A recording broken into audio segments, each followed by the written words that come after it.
everyone. Welcome to the Felicity, Optimist versus Cynic podcast with us, your hosts, Melissa and Fish. This is a Felicity rewatch podcast. We'll watch an episode each week and join you here to talk about it. And a reminder, the same one we always give. This isn't a spoiler-free podcast, and who knows?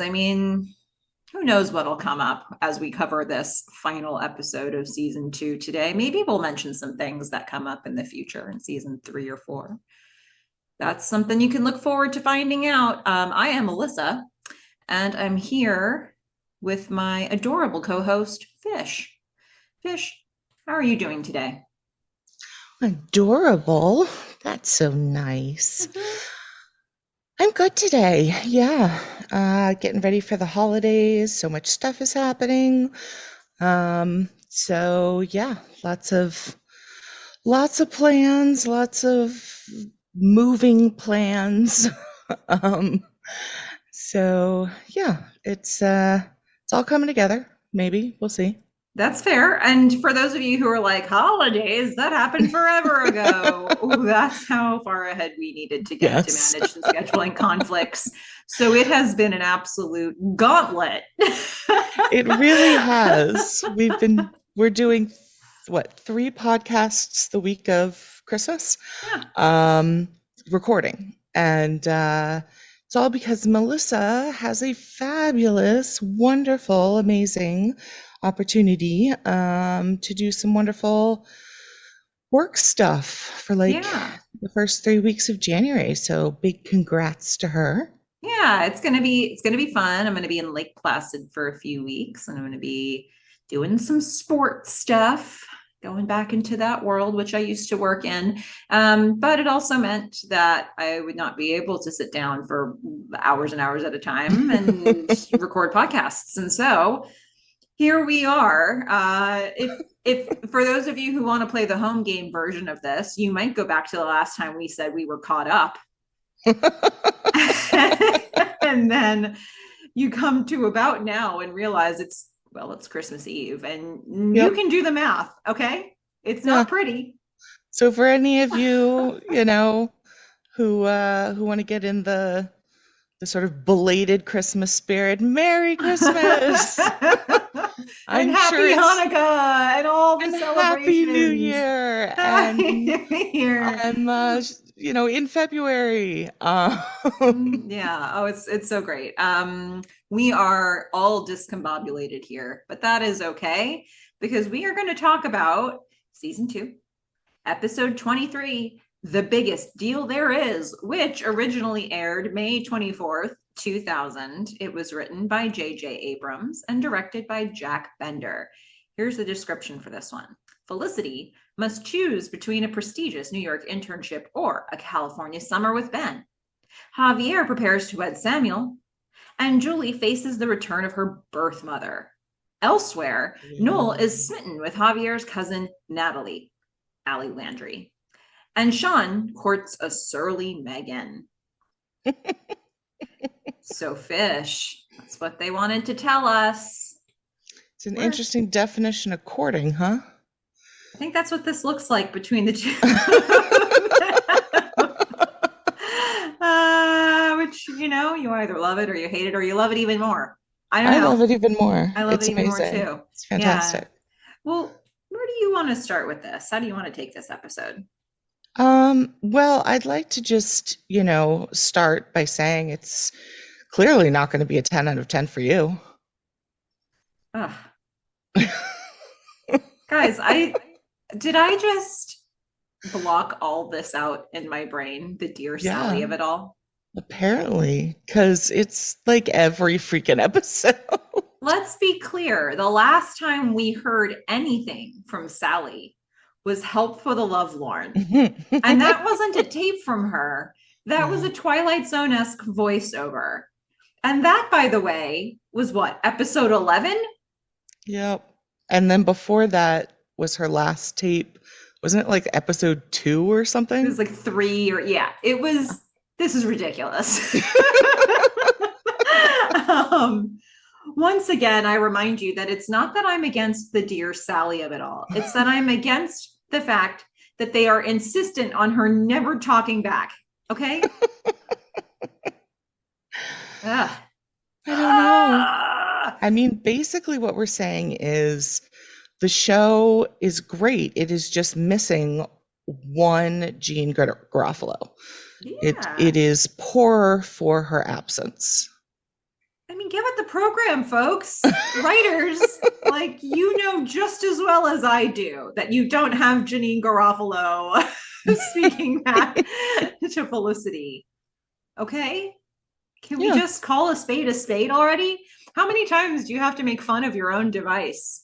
I don't know. Maybe it'll be gone in season 3. I don't I know. mean, I'm not going to assume anything at this point. I don't know. I'm We've made it all the way through season 2 with it, and I'm doing a Roswell watch back and or rewatch, and they have, you know, their plot device of like the journaling, and that's how they do the voiceovers. So like I guess she could have just started having a journal at some point, or have a voice journal, like send tapes to yourself, like dear future Felicity, yeah. or I don't know.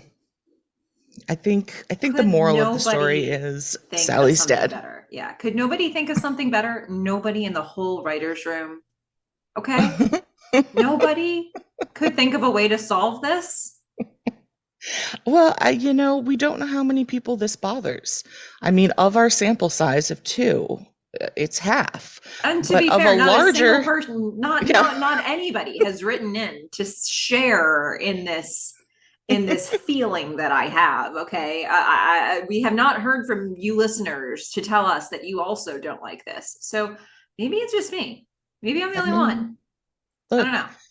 sometimes it's lonely putting your voice out there. I mean, as I said, I feel the same way about the Gilmore Girls Troubadour.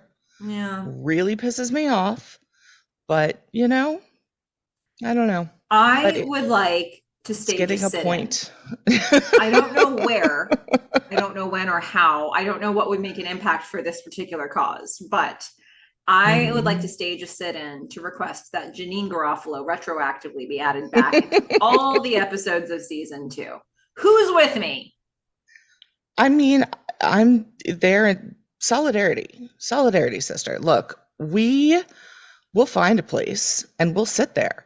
And Felicity Restoration Project, this is now going to be part of our ask of you. Not just all of the music, but we're going to need some writing. We're going to need Jean Ah, Garofalo on board. We can make this happen. this is I an mean, interesting idea. yeah, it can become a reality. It's just, um, will anyone care? Probably not. Okay. Well, why is this even coming up? Why are we even talking about this? We're going to open up this episode with Felicity and Ben. They're kissing, they're in bed. No shirt. Yeah. Yeah. Wait, he didn't have a shirt on? I think for most of the episode, uh, at least he was shirtless, and frankly, for most of it, she was too. It was like a lot of pretty people in bed. I mean, She was I'm not not, shirtless in this scene. not, she wasn't, but for most of it, a good part of it, she was. Okay. So I was like, hey, nice sheets, no sex. But Yeah. Well, that's the that wasn't thing, what you right? They heard. make it really clear to I think they've been trying to make that clear even from last episode where they haven't had sex yet. They've been kissing, they've been caressing collarbones, they've been doing all that, but they haven't had sex yet. So Felicity starts this voiceover by saying, "Dear Sally, sex, it's a big deal." And then we get this conversation between Ben and Felicity where, he's asking if she's ready. She's like, "Yeah, not yet, not yet, Yeah, not there no. yet." Mm-mm. Doesn't seem to be slowing them down much, though. So we know they've set that up for us that this is not a milestone they've achieved just yet. But you know who has achieved it? Who fish? Meghan and They sure Sean. have. That's Maybe right. more than once. We don't know. Seems like they had a good time.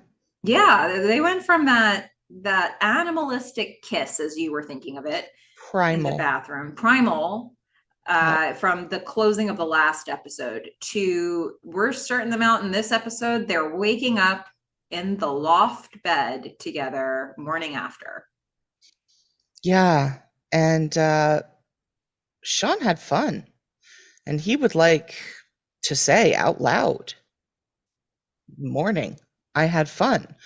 Really as And loudly as possible. I mean, like almost a normal voice, loud. Mm-hmm. Um, and Megan's just like, shh, no, no, no. So she is like hiding that this ever happened. She is like putting on spandex, like pants that are kind of blousing.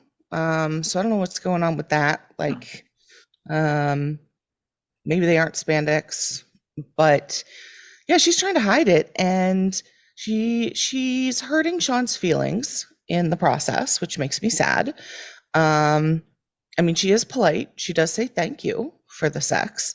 Well, And yeah, he's like, I had fun. She's like, thanks. I'm trying to figure out what's going on here, to be honest with you, because okay, let's talk through this and then like the very next part of the sequence. Megan appears to me to be regretful and embarrassed. She doesn't want Sean to talk loudly. She doesn't want people to know that this just happened. She flees from the situation. But when she goes down the loft stairs, Felicity sees her coming down and she's like, ah, you and Sean, huh? And Megan's like, don't you dare tell anybody. You swear you take this to your grave. But then she says, Sean's actually amazing. mhm. What's happening, Fish? Like, I'm trying to make heads or tails of all of this. What do you think's going on for Megan right now? I think Megan doesn't like other people in her business as Okay. much as she likes to tell everyone what's going on with Felicity. Okay. She keeps her own stuff really private, especially if she is like vulnerable and like she kind of feels comfortable with Felicity. So it's like, all right, like she can know and she Okay. can say like Sean's amazing to her, but like she doesn't want other people in on this. And she, But even in her upcoming conversations with Sean, she's still, even if it's just Sean and her, she's still kind of like, stand over there. Like it's very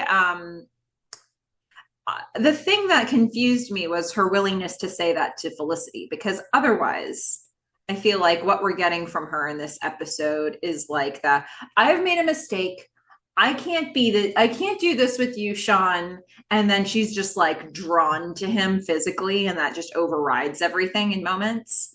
But I don't this think that's comment to how, Felicity, yeah. I mean, I mean, she could just be saying that he's great in bed and like, mm-hmm, you know, and therefore she's drawn to him. But I think it's a little more complicated than that. I guess think, so.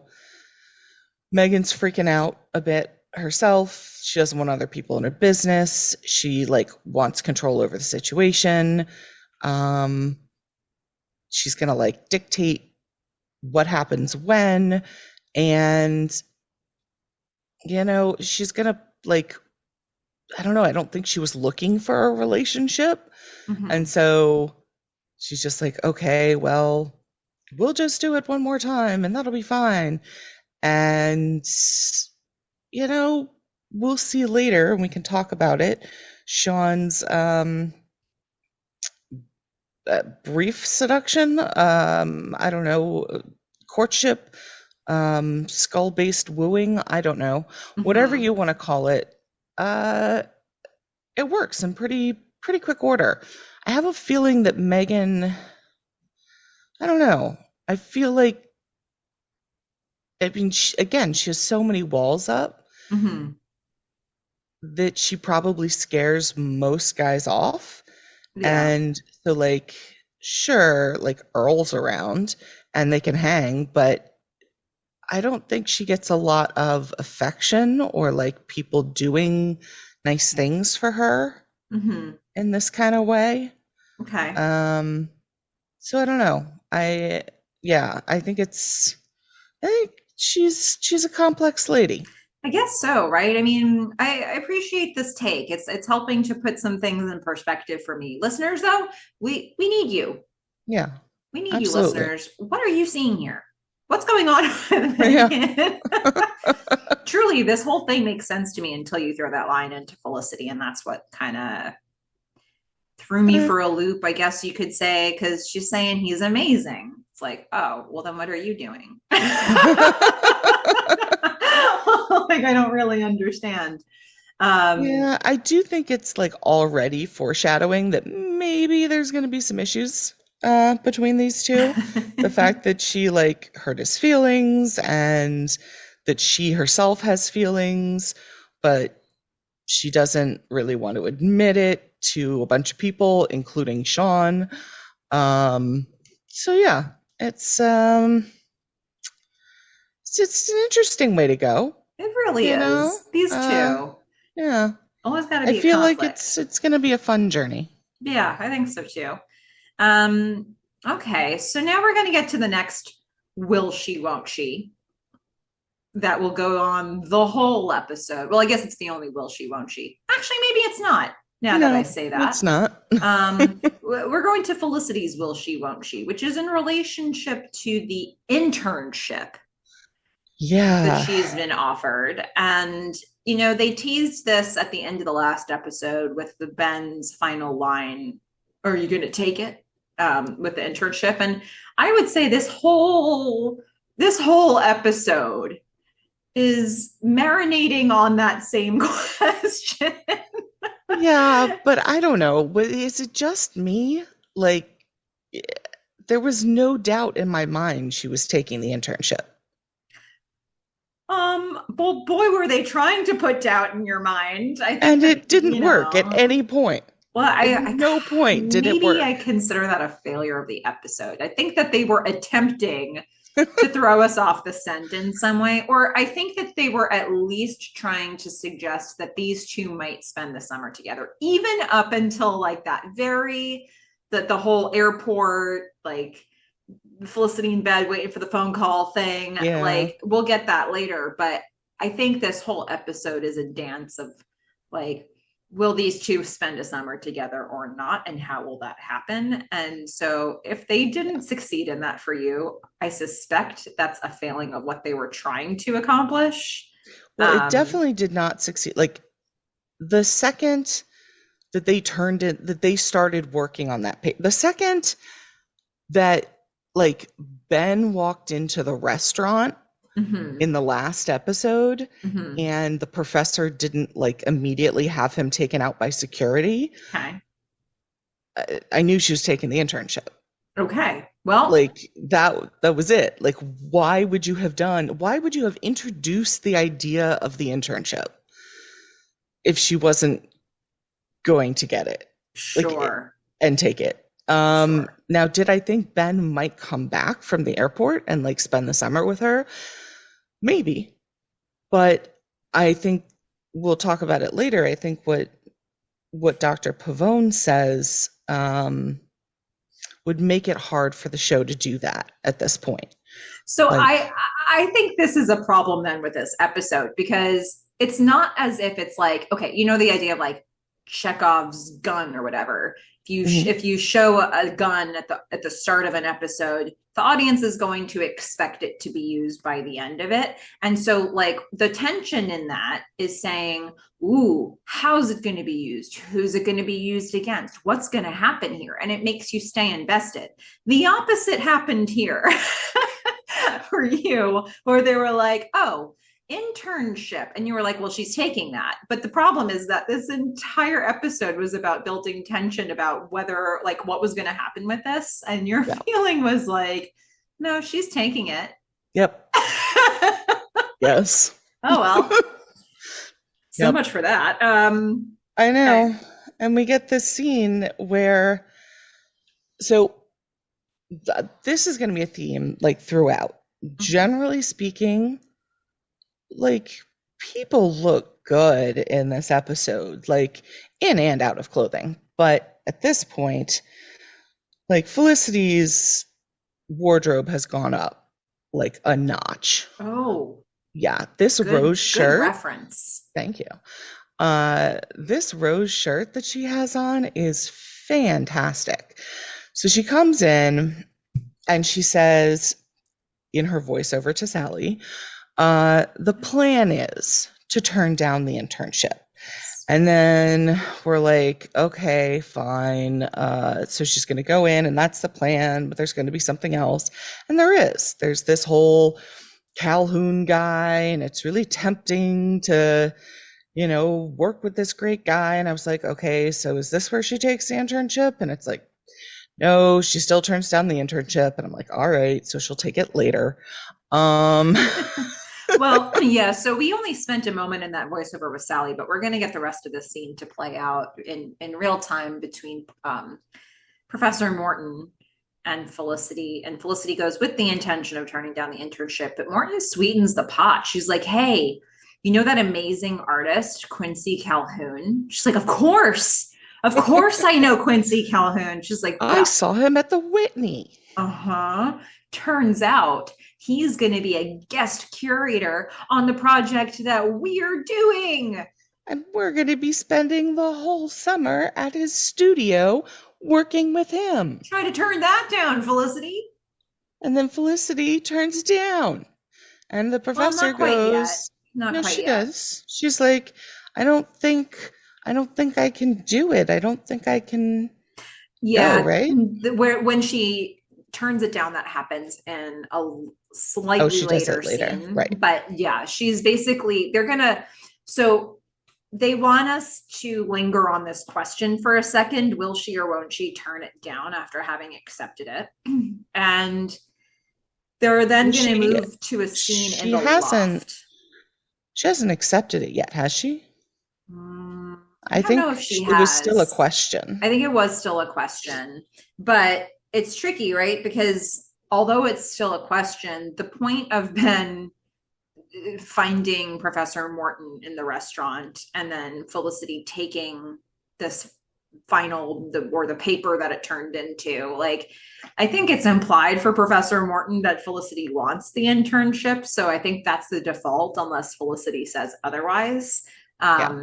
But which is tricky, right? Because you have a reputation to balance here as well. And you have this relationship with Professor Morton to balance. So they leave us questioning this just a moment.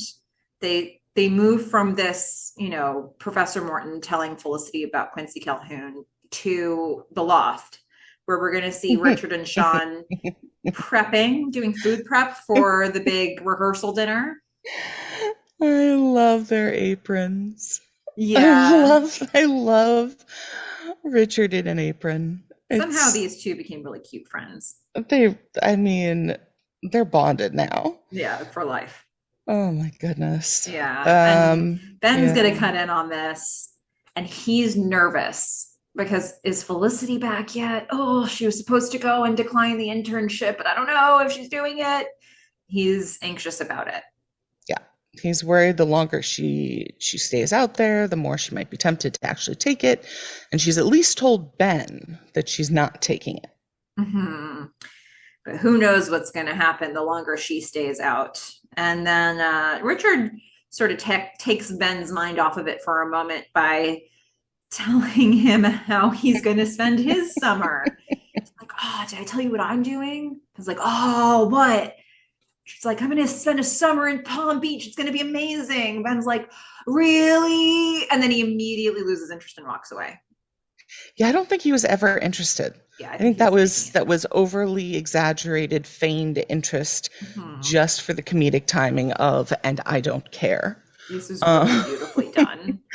And he turns and walks away and starts talking to Sean again, because Richard seems to be someone he doesn't want to associate with, someone who, I don't know, perhaps he blames for releasing information that Ben himself had given to him. There is that. For being a snake with a rat and eating the rat so that Ben couldn't have it back. Yeah. But I really enjoy that the way they do this and the way, I mean, let's hear it for Scott Speedman for pulling this off. But like the way they have him go, oh, what are you doing? Oh, that's fantastic. And then he like drops the facade of caring, has a continued conversation with Sean. And then Richard is like still in his own world, thinking about how exciting it is about doing the summer in Palm Beach. And then Ben comes back to Richard and like picks back up the fakeness. Yep. And like Richard doesn't even notice it was ever dropped in the middle. No, he's fantastically oblivious, and we get the benefit of it.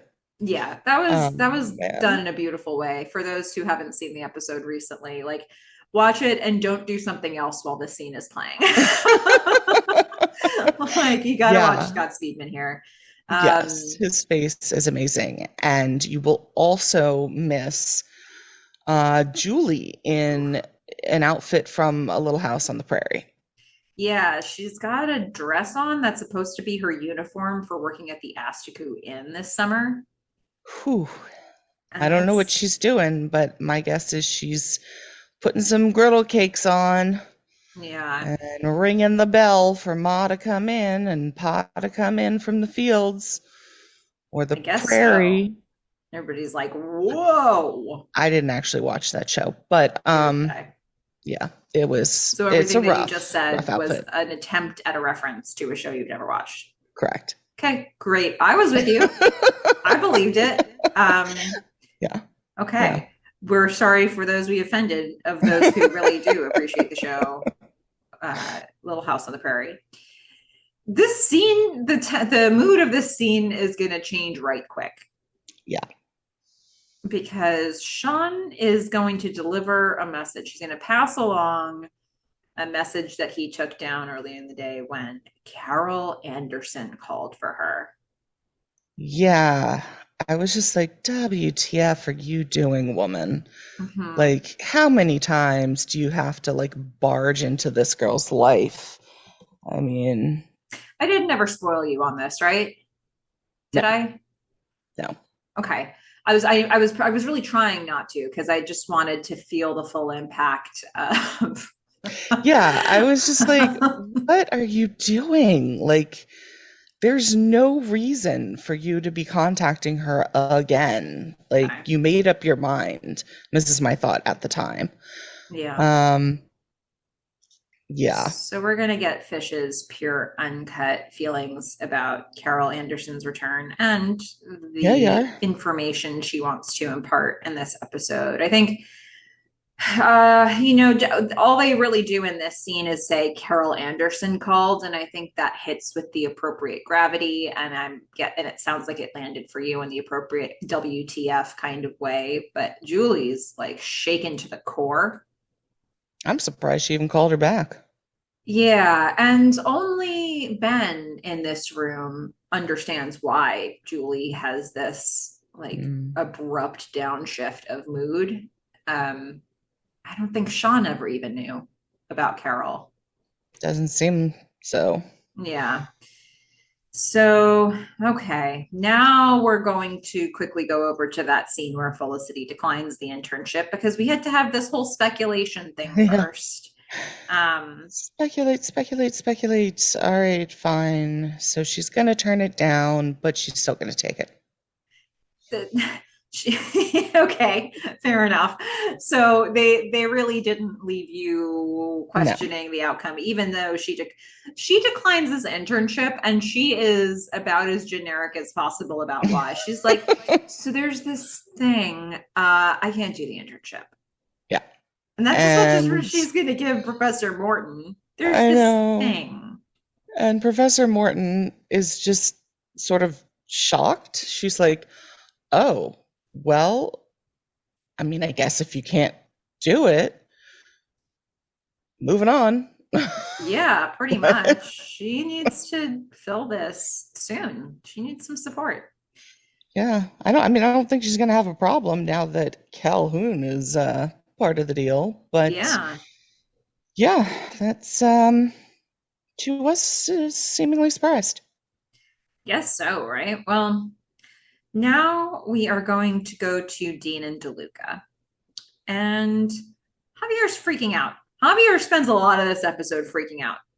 which is fair. I Mm-hmm. mean, I think a lot of people freak out around their weddings, but Mm-hmm. he has an extra secret that he's been keeping from Samuel, and Samuel has a secret that he's been keeping from us, the audience.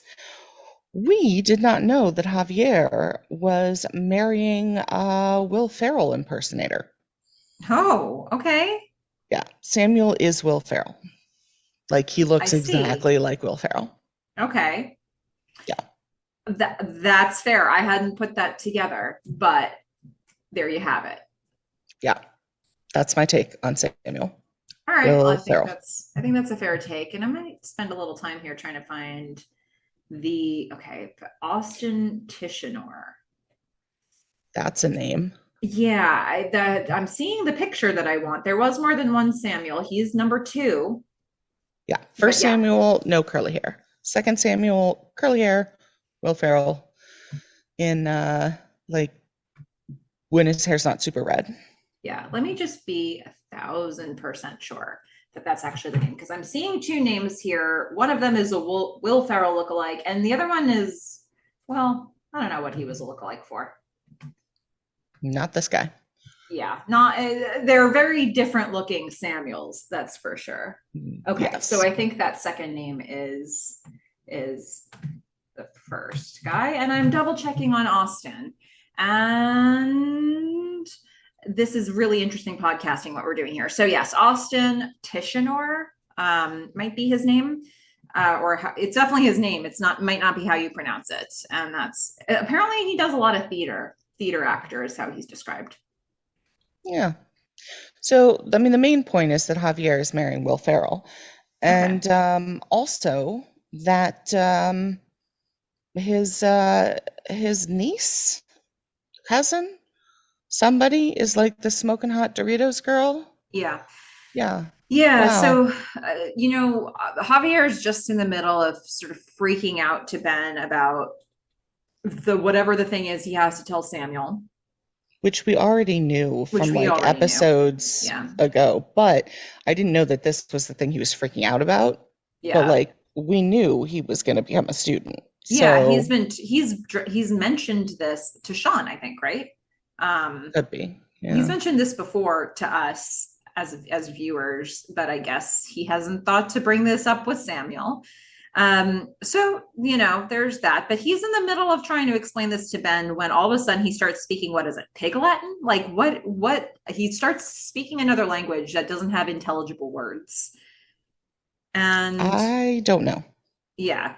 And then Ben's like, what is happening in this conversation right now? And he's like, my cousin, she's watch out for Natalie. She's Yeah. the devil. Yeah. He is he's like, just stay away from Natalie. Mm-hmm. Um, and then you see who she is, and it's like, that's a girl who can get you to do some crazy stuff. Yeah, because she's actually the reason this came up at all is that she's walking to Dean DeLuca with Samuel and she's about to enter the building and he sees her from inside. So it's like, ooh, I must warn Ben. Um, and he does, but it's like, okay, it's an interesting way to open it up with a character because it's like, oh, what's so bad about her? Yeah, We want because to all know. she does is walk in and pick one of the sadly stacked muffins that might be bagels, according to that other guy, Yeah, Doug. and Mm-hmm. also look like Julie's butt. I mean, we have a lot of muffin-based content in Felicity, the show, We sure you do. know, or non-muffin-based content in the case of Maggie. Yeah. Um, but she's coming in. She's gonna pick up one of those muffins. She's gonna smile her pretty Dorito smile Mm-hmm. and say to Ben, "Hey, I'm moving to New York City in the fall." Yeah, she's moving from Texas. She's going to start grad school in New York. I mean, from the way they open it, it's like they're subverting everything Javier just said. He's like, she's the devil. He's even making like little what devil horns or whatever with behind her head. And then, we see the stuff she's actually doing in this opening scene that we get her in. And like Javier had said, give her whatever she wants on the house. And she picks she's like, I want coffee and I want she won't want this muffin, but I want to pay for it. And she's, I don't know, she's fine so far. She's trouble. Like, Okay. one look at this girl and she's trouble. Okay. Like, All right. she's freaking gorgeous. She's trouble. Sure is. Okay, well, we are going to head from here to a bathroom scene. I don't know where this bathroom is, but it's some bathroom on campus. Yeah. Certainly not in the dorm, but it looks like a dorm bathroom. Well, I mean, it could be in any administrative building or class building. Yeah, or classroom building. It's a multi-stall bathroom. Sure the place where all of the modern power resides, the women's bathroom. It used to be the golf course. Now we've brought it to the bathroom. It's where we bond. It's worth noting, because I wasn't prepared to stake this claim last conversation that we had about the show, but I guess they never went back to the dorm ever for the rest of sophomore year. Yeah. And apparently it seems like the whole summer. I guess so. I was just like, is Felicity staying rent-free in the loft all summer? Is that what's happening? Because it didn't seem like this internship was paid. Yeah. I mean, it has been weeks and weeks and weeks. And really. I feel like at some point they said it was going to be 2 weeks. Yes. That they were going to be in the cafeteria, and then it was going to be like, dry again. Uh-huh. Yeah. So Felicity and Meghan have completely abdicated their role as RAs, even though they were fantastic in the Aretha theory, fantastic RAs. Mm-hmm. They're withholding. They're withholding from all the students their fantasticness. Yeah, by my count, it's been like a month or a month and a half since they've been in the dorm. I don't know. I mean, they must be going back to get clothes or something. I don't know. These two. It's fine though. Well, like Julie and Elena and others are still stopping by, still, hanging out. Yeah, I guess so. Well, okay. So we're in this bathroom somewhere in the universe. And Pavone... You know where I think that bathroom is? Mm-hmm. It's the place we always go when we don't know where we are. Okay. Yeah.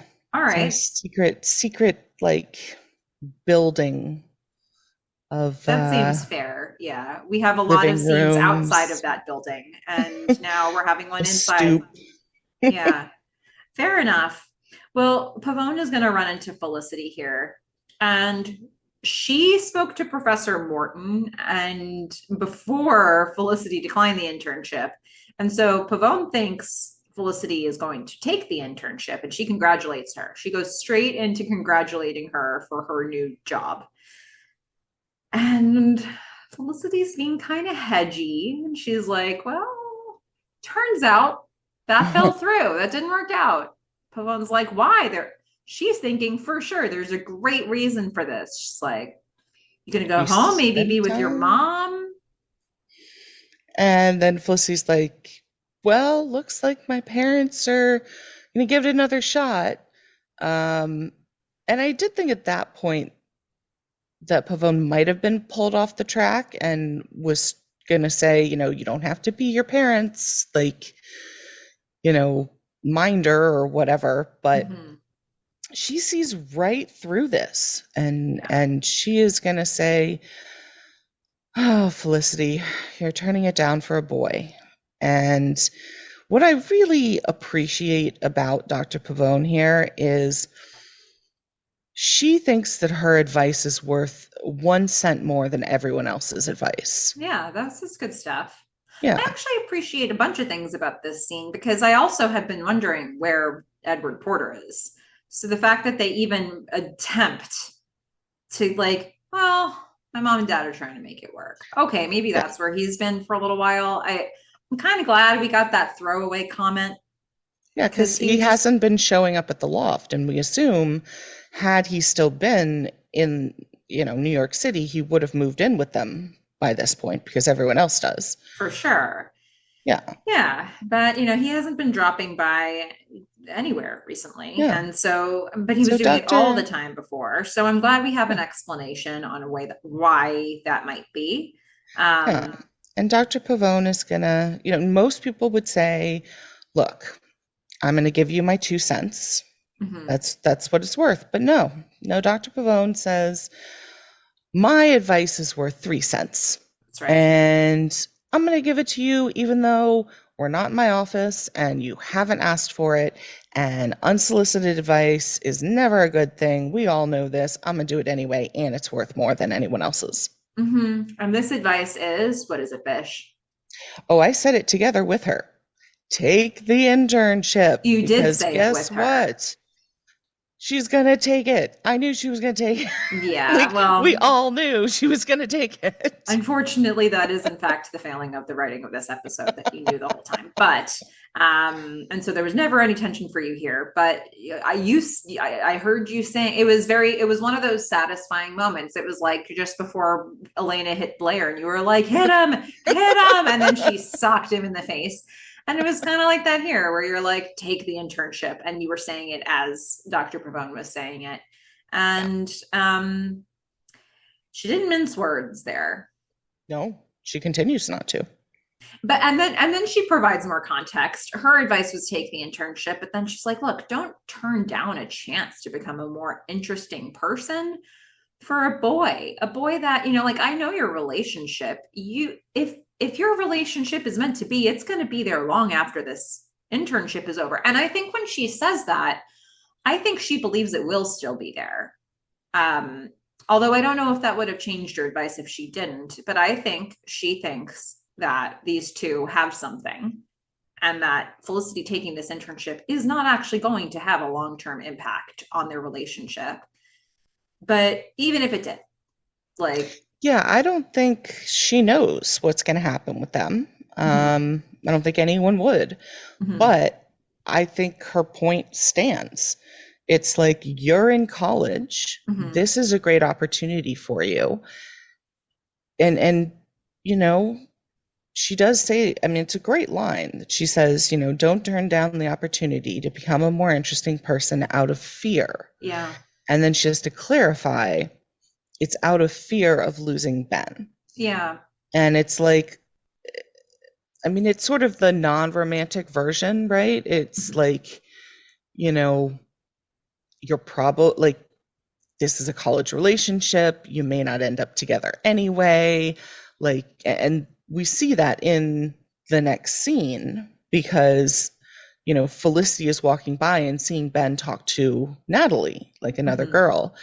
And so there is this sort of note of, it may not work out with him. And then what are you left with? Right. yeah, yeah, But I also think she puts in like the romantic version of it, which is, you know, if you're meant to be together and you're willing to work on it, then you'll be together and this internship will not break you. and she's later in the episode can give us a whole lot more context for her viewpoint on that. But in this moment, we're just getting the advice itself. And, then she gives this, she adds in, like, if you two love each other, it'll be fine. And Felicity's like, well, nobody's ever said love. And Pavone goes, well, then definitely take the internship. Yep. um, Just another yeah, reason to love Dr. Pavone. as if I needed more. I Yeah. mean, I have little hearts in my eyes just watching her on the screen. But anyway, we're going to go back to a voiceover to Sally. And Felicity is sharing her reaction to Pavone's advice. She's like, as always, I come out of hearing from Pavone and I feel initially resentful. Mm-hmm. But then I think about it more. Certain she's wrong. Yeah. 100% wrong. Yeah. And then I And think about it then, more and I kind of understand. yeah, then she realizes she's right because she sees Ben with Natalie. And I was Yeah. like, like it's not that she necessarily thinks Ben's going to get together with Natalie, but hey, could he in the future maybe not be with her? Yeah, it's possible. And then at that point, would she regret not taking the internship? Yeah, probably. So, you know, you never know what's going to happen. Yeah. Um, but that Yeah. seems to be what she is taking away from this, and I think this is kind of the universal reaction to when you want to do something and someone else comes along and says, you shouldn't do that, and you know they're right, but really what you're going to say is you're wrong, Mm-hmm. and you're going to resent them, and then you're going to go, oh, drat. Yeah. Yeah. Well, this is going to have an impact. So next time we see Felicity and Ben, they are in bed again. And I couldn't even take this scene. oh, Oh my God. okay. Why? Wait, don't get me wrong. Like, I love that they're in bed. Great. But Felicity really, she like turns to Ben and she's like, you know, what would you do? And of course, he's sitting there being like right now to you. And she's like, no, with the internship. Like, would Mm-hmm. you take, if you had this great opportunity to take this job, like, would you? And it's like, bitch, he's taken his job. Mm-hmm. Like, yeah, of course he'd take the job. He is taking the job. Okay. What do you have to ask about this for? Okay. Okay. All right. So there's that. And she's and he's kind of like, well, you thought about this decision, right? I mean, you thought about it and you wanted to not take it, right? And she's like, well, I'm reviewing it. I'm reviewing the decision. Let's talk about it. And she brings up this whole. Unfortunately, the thing that she chooses to focus on here is she's like, when I saw you with that girl, Dina DeLuca, he's like, Natalie, Javier's cousin, the devil, Natalie. What The are you chick I was even? talking about ribs with? Yeah. And she's like, well, I saw you with her and it made me realize that like I can't babysit our relationship from the same city. And it's Um, like, is that why you wanted to be together all that summer? feels like an unfortunate way to have expressed this. Yeah. Like I think that yeah, we did see the scene where she's looking in at the window at them and she obviously is having those thoughts, but that doesn't feel like the reason to take the internship. It's like you gotta put a little more context to Yeah. this. And now I Um, have a question for you mhm, because so Ben says, take the job, and then he pulls away. mhm. And I had a certain impression of like what his face was saying, but I don't know that I'm on track with this. So what do you think he was thinking when he kind of says maybe we should slow things down? Well, and before that, he said, what's interesting to me about the scene is right before he said that, he said, it's not like and then he trails off. She's like, I know. And you're like, what were you gonna say? I think it's I think it's still the fact that neither of them has said love yet. I think that was where that was headed. Um,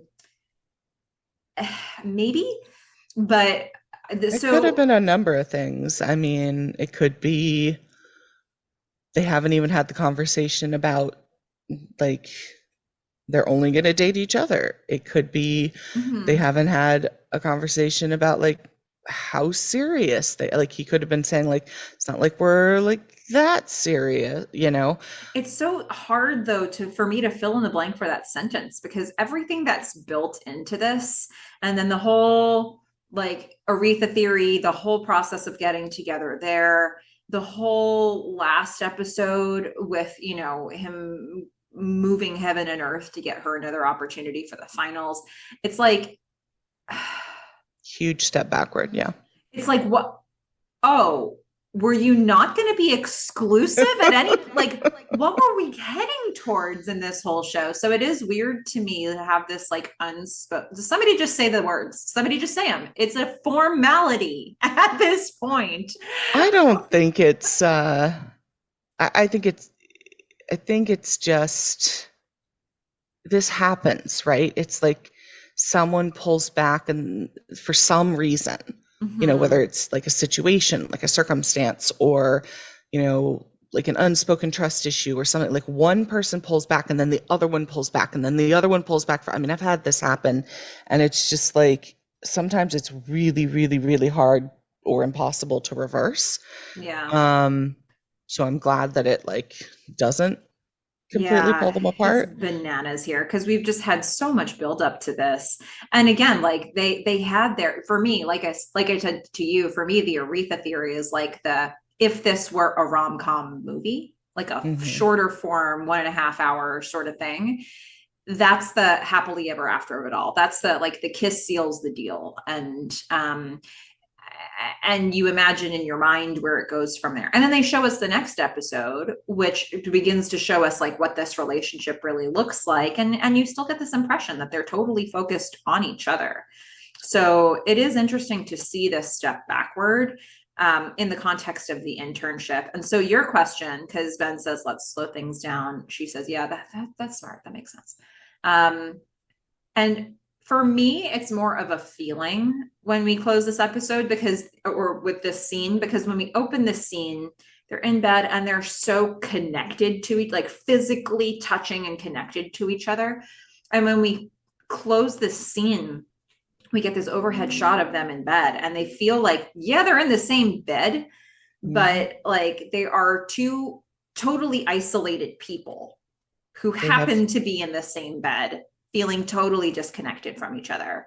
And for me, it's that feeling that I come away with more so than the, what did he mean? I feel in this moment that they're both independently of each other, completely wrapped in their own thoughts about what this just was. And that's the problem, right? Because they're not on this, they are instantly not on the same page and they're not communicating about it. And I felt so lonely at the end of that scene. yeah. I mean, I definitely felt that. I guess my big question was, you know, because Felicity had just maybe put this in my mind, this whole thing about, not being able to babysit the relationship. And then, Ben pulls away, and it could have been a reaction to what she said, but I don't know. I kind of see in his face, like, if they're apart for 3 months, like, does he trust himself? Like, Mm. that was kind of what I was getting from his expression. It's like he kind of had an oh crap look in his eyes. Oh. And I was wondering if he didn't trust himself. I'm pretty sure he trusts Felicity, but maybe not. I don't know. I didn't pick up on that at all. I think that Ben has really, like, we haven't seen his, since Maggie, Ben has been all about Felicity, like very single track, and hasn't even, not only, I mean, he's gone on these dates with Pam, who was delightful, Delightful. and he was completely not into it, and he had to like cut it short and he had to apologize to Pam. And there was nothing even remotely, like, there was nothing about him in those situations with Pam that made me feel like he just wasn't interested. And so, like, I don't know. I don't think that he's worried about him being able to stay faithful to her. And I don't I really think mean, he's worried about her being able to stay faithful to him. I think it's this idea of like, how did we cool off so quickly? could be. You know? Because I think her yes back to him is just as much of a step back Mm-hmm. for her as him wanting to slow things down is for him. It's like both of them just getting really freaked out all of a sudden and Yeah. pulling back and reverting to like she just agrees with whatever he says, and he is like, you know, making things less serious. Yeah. Yeah. And I think, and we're going to see them unpack this later with their friends of like what they're really thinking right now. But I take those conversations they're having with their friends at face value, where it's like, here we are, our relationships being tested, and there's just this, they have not got a process here for how they communicate through these moments. Um, and on the surface, nobody's done anything wrong here. So it's like, Well, what's happening to us? the, Like, the only thing they've done wrong is not be honest with each other. yeah. And like, I feel like they're communicating Not at all. 30%, you Very know? poorly. Yeah, but they're saying things, right? They're saying things that they feel like they should be saying, and it's like 30% of what they're thinking. And I think all this stuff that's coming up for them in the in-between moments, they're holding that in. And that's the stuff that they probably need to be saying to each other, but they don't have a cadence for doing that yet. And so they're paying the price at this moment. Yep, and we are on that with them. We're feeling Yeah. it. Well, and now for other confusing relationship conversations. Sean and Meghan. So Meghan just, she comes back to the loft. She approaches Sean and she's made some hard and fast decisions here. She's like, look, it's not you, it's me.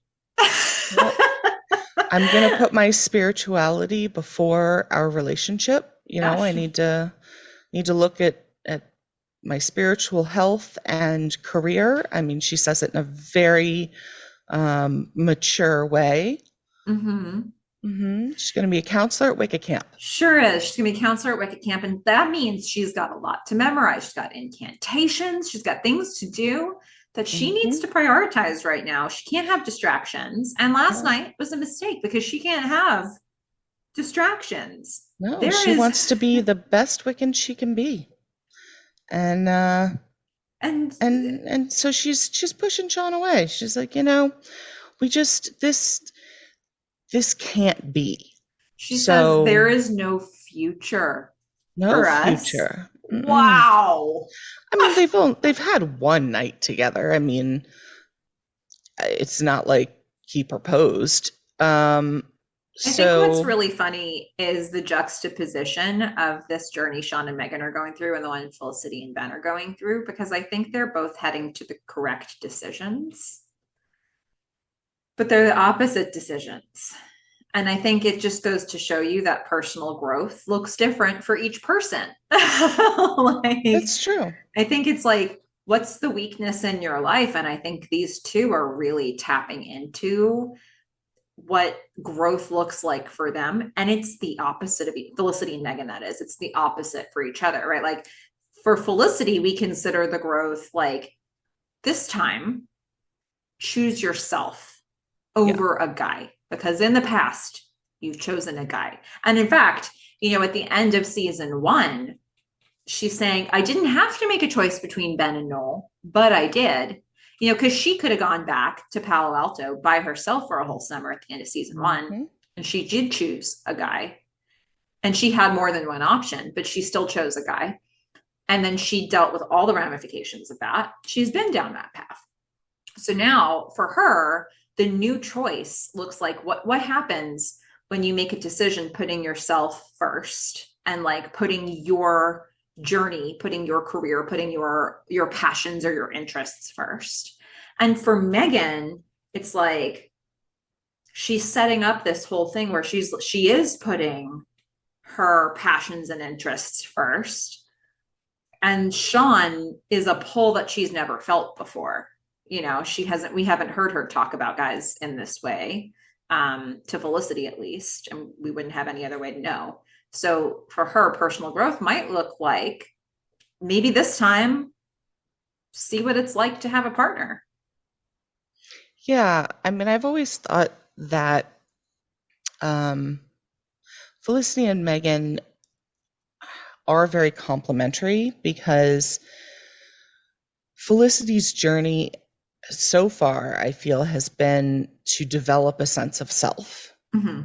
And it seems like Meghan has a very strong sense of self, Mm-hmm. and perhaps she needs to develop a bit more of like emotional empathy and the ability to let others in. And so, this idea that you're talking about of like Felicity choosing herself and maybe Meghan choosing someone else ahead of herself, um, you know, kind of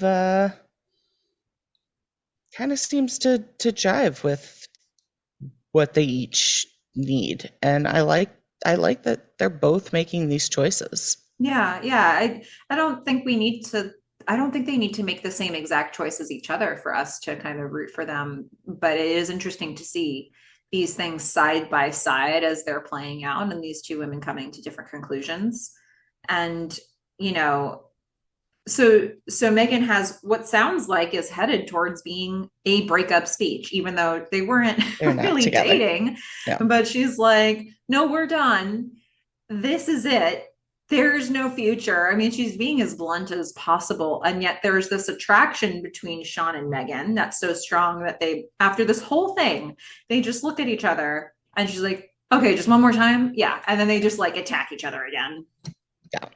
I mean, that's the conclusion. It's like, we're not going to be together. So, like, one more for the road?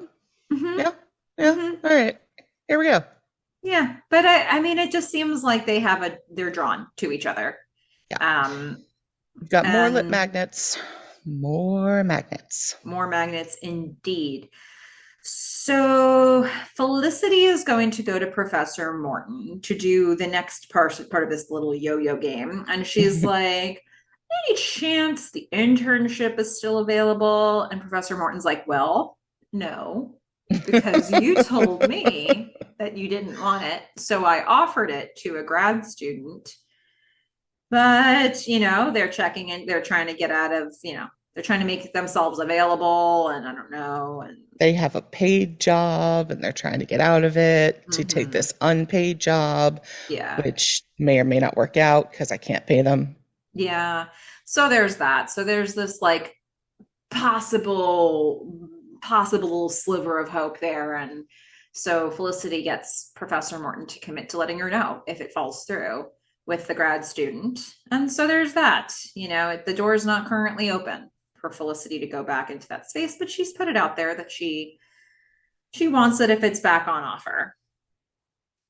Yeah, and then we get this series of sort of back and forth shots of Ben, Sean, and Richard on one side and Felicity and Elena on the other, where Ben is going to communicate what he should be talking to Felicity about to Sean and Richard.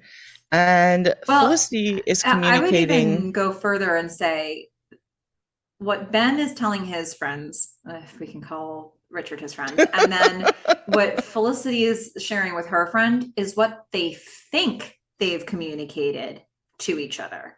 I wouldn't say that on Ben's part. I don't think so. Because I think he's pretty clear about the fact that he said something to her that he didn't necessarily mean, or like that he thought he should say, and is not communicating the rest of it. And Well, then there's one thing Felicity that is he different. says that makes me feel like he thinks that he's communicated something different to Felicity than like this scene actually reminded me. Did something like this play out in When Harry Met Sally? I don't remember. Like with them talking with their friends, and we're getting like each has Oh their yeah, I perspective think I on. think maybe, yeah, because we've got Ben on one side doing his perspective, we got Felicity on the other side doing her perspective, and they are clearly not on the same Yeah, page. they're not at all on the same page. I feel like this is like I don't know. Let's all go back and watch When Harry Met Sally and see if we can spot something like this in here, because it feels very much like something I've seen play out before in a rom com where it's like the friends are getting all the scoop. And yeah, so Ben is pretty resentful here. He's like, He is. And by the this way, came. during the scene with Sean, Ben, and Richard, they're all still setting up for the big rehearsal dinner. That's the whole time you're like, what are they setting up for? And then they've got like all these tables, and they're like setting up for a sit down dinner for a lot of people inside the loft, which I was like, oh wow, they've never actually told us what they're doing. But as we see it all coming together, we will find out soon it's the rehearsal dinner. But it's like, oh, okay, they're about to host something pretty big. So that's why we keep seeing Richard and Sean together. But okay, so now what were you going to say about their sequence? Yeah. So Ben is he's kind of heated. He's like, this came out of nowhere. Now all of a sudden she's saying that she does want the internship, and he says, look, I said to her that she should take the job. And I think she might take the job. And Sean, unfortunately, Sean sort of cements this here. He's like, I can't believe she chose chose the internship over you. Yeah. And Ben's like, right? I think that's an unfortunate way to boil this down so concisely, but also it's true. I don't know. And I enjoy Richard here being Richard, who's like, well, now you know what it's like to be Noel. Ouch. Yeah.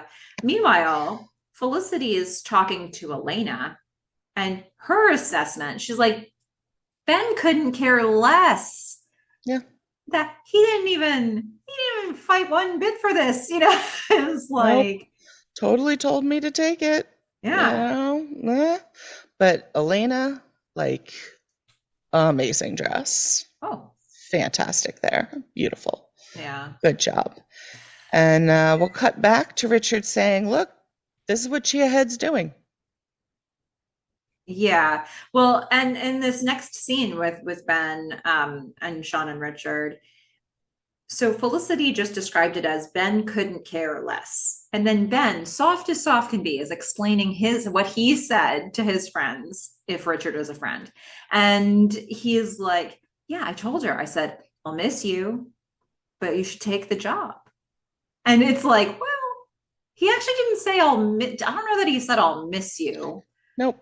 I mean, not that we saw. Thought that was implied, but we didn't see that part. And Felicity is picking up on the part that he doesn't say stuff like that, right? So, well, but what he says is, you should take the job.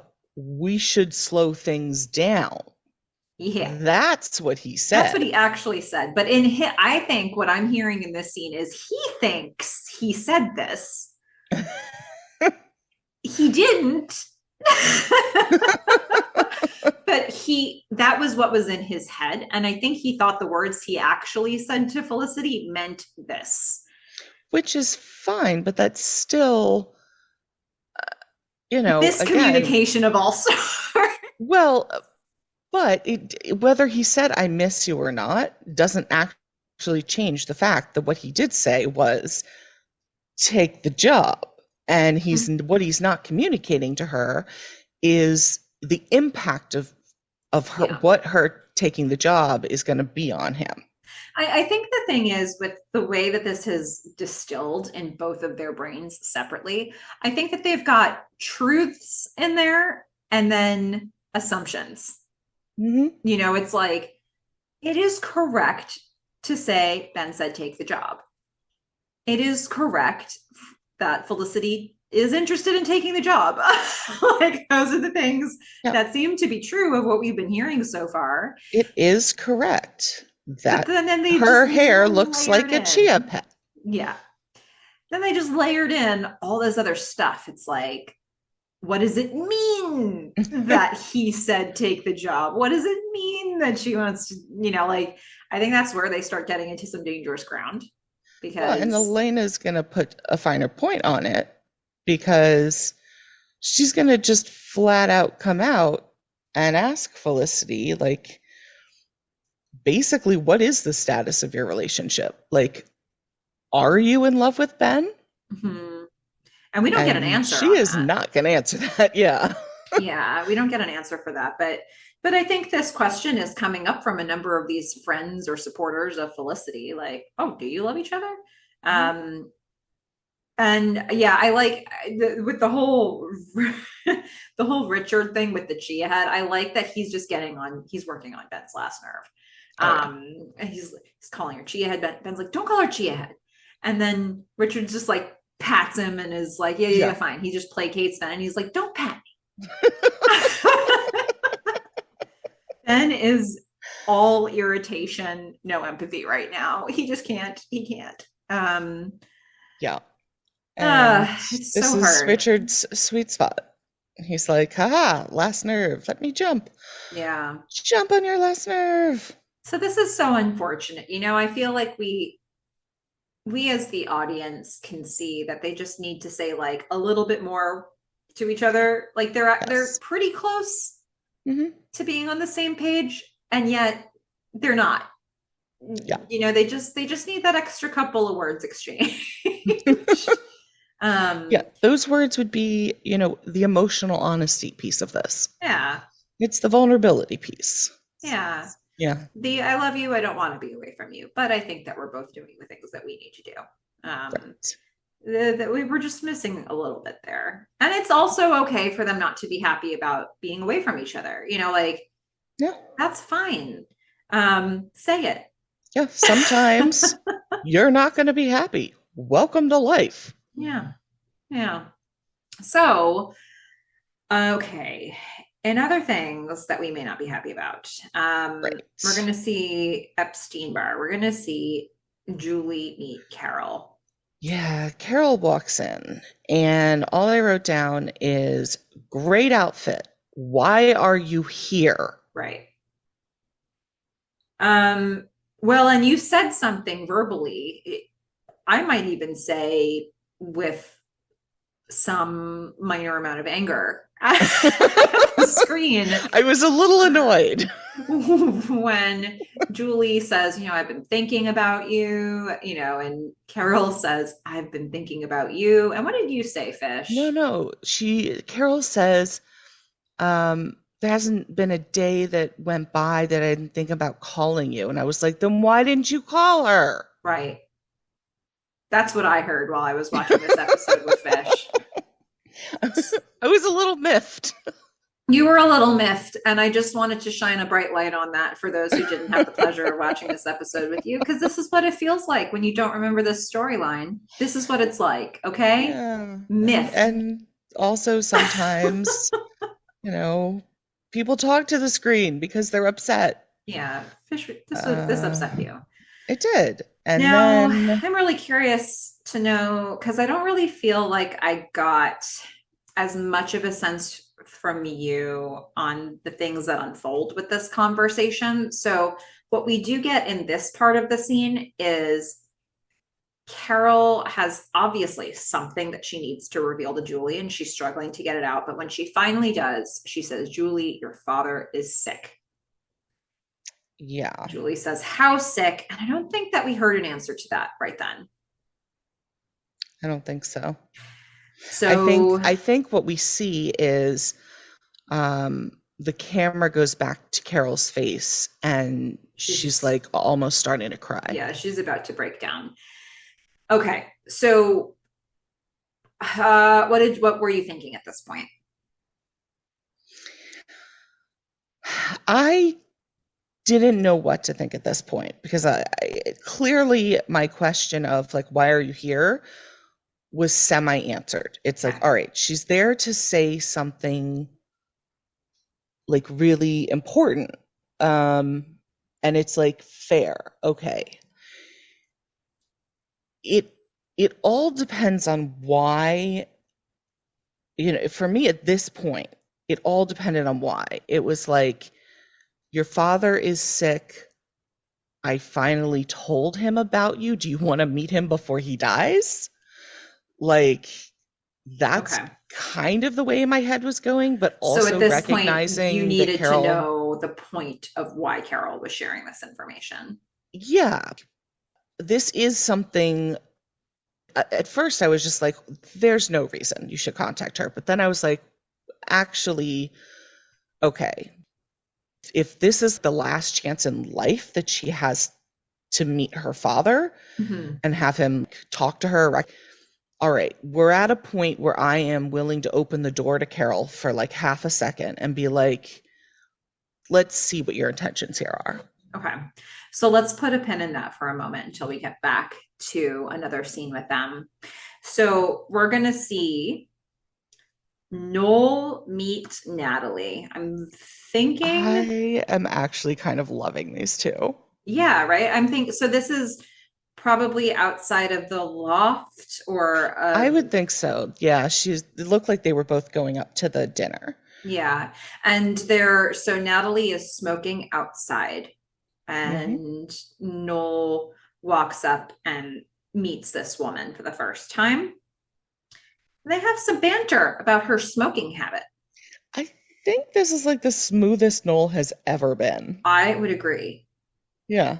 He is ultra smooth without trying to. It's like there's feels like no stakes to him in this conversation that he's just the smoothest we've ever seen him with a woman. Yeah. He's like, if I knew you better, I'd tell you to quit. And Natalie's like, well, if I knew you better, I'd tell you to screw off. And he's like, oh, well, if you know me so well, how would I react to that? He's like, well, you'd smile because you know I didn't mean it. And then we watch that whole scene play out. Yeah, they He's do the like, whole you thing. should quit. She's like, screw off. And he smiles and he's like, hey, I'm Noel. It reminded me, it was like the perfect execution of Elena telling him about the staging with a woman. The Gwyneth Paltrow lookalike situation that she was trying to take him through at the start of this season. It feels like he kind of figured it out here. But I think it worked because he wasn't trying to make it Yeah. work. If And she anything, also seems like she's quite a smooth character, so that yeah. helps.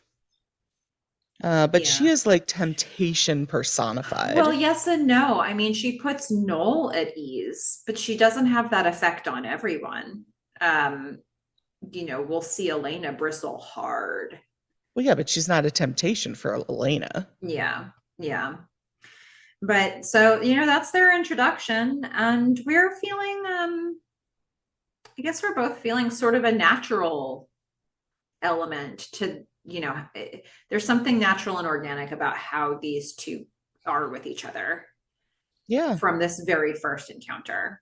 I mean, look, no, no, Ruby's gone, and Noel has had his issues. I have not been easy on him, nor do I think I should have been through much of what he was doing with Ruby. But I do think he's gone through quite a bit of like emotional pain, and you know, maybe he's looking for something a little more laid back, a little Yeah. more easy, have some fun. And he's frankly at a place right now when he can do that. He's not going to jump into something super serious. Yeah. Well, it's also worth noting he's a year older than our other college characters, right? So he's going into his senior year, which is a terrifying time for a lot of people. So Yeah. not only is he dealing with the fact that like Ruby has just walked away and all of the aftermath of all of the like relationship trauma he's had this year, but the future is bearing down on him in a way it never was before. So, you know, boy, does it feel nice just to have this banter with Natalie. Hmm. And so we're gonna go up to the loft now for the rehearsal dinner, and we're gonna see this sit down dinner that they're having. It's a beautiful setup around the loft. And, I didn't try very hard to like grab every conversation here because I just couldn't. But I will say, like, one thing did strike me. Okay. Richard's taken on a bit of Sean's entrepreneurial spirit, and he has come up with what I think today is, in fact, the top Pornhub site, fillerup.com. Oh my God. Okay. It's just like, The idea, the concept I thought was pretty good, but apparently the name doesn't work. By the way, I don't think that it's Sean's entrepreneurial spirit that rubbed off on him. I think Richard has been the most successful entrepreneur of this show from his freshman year. He had a hand modeling agency.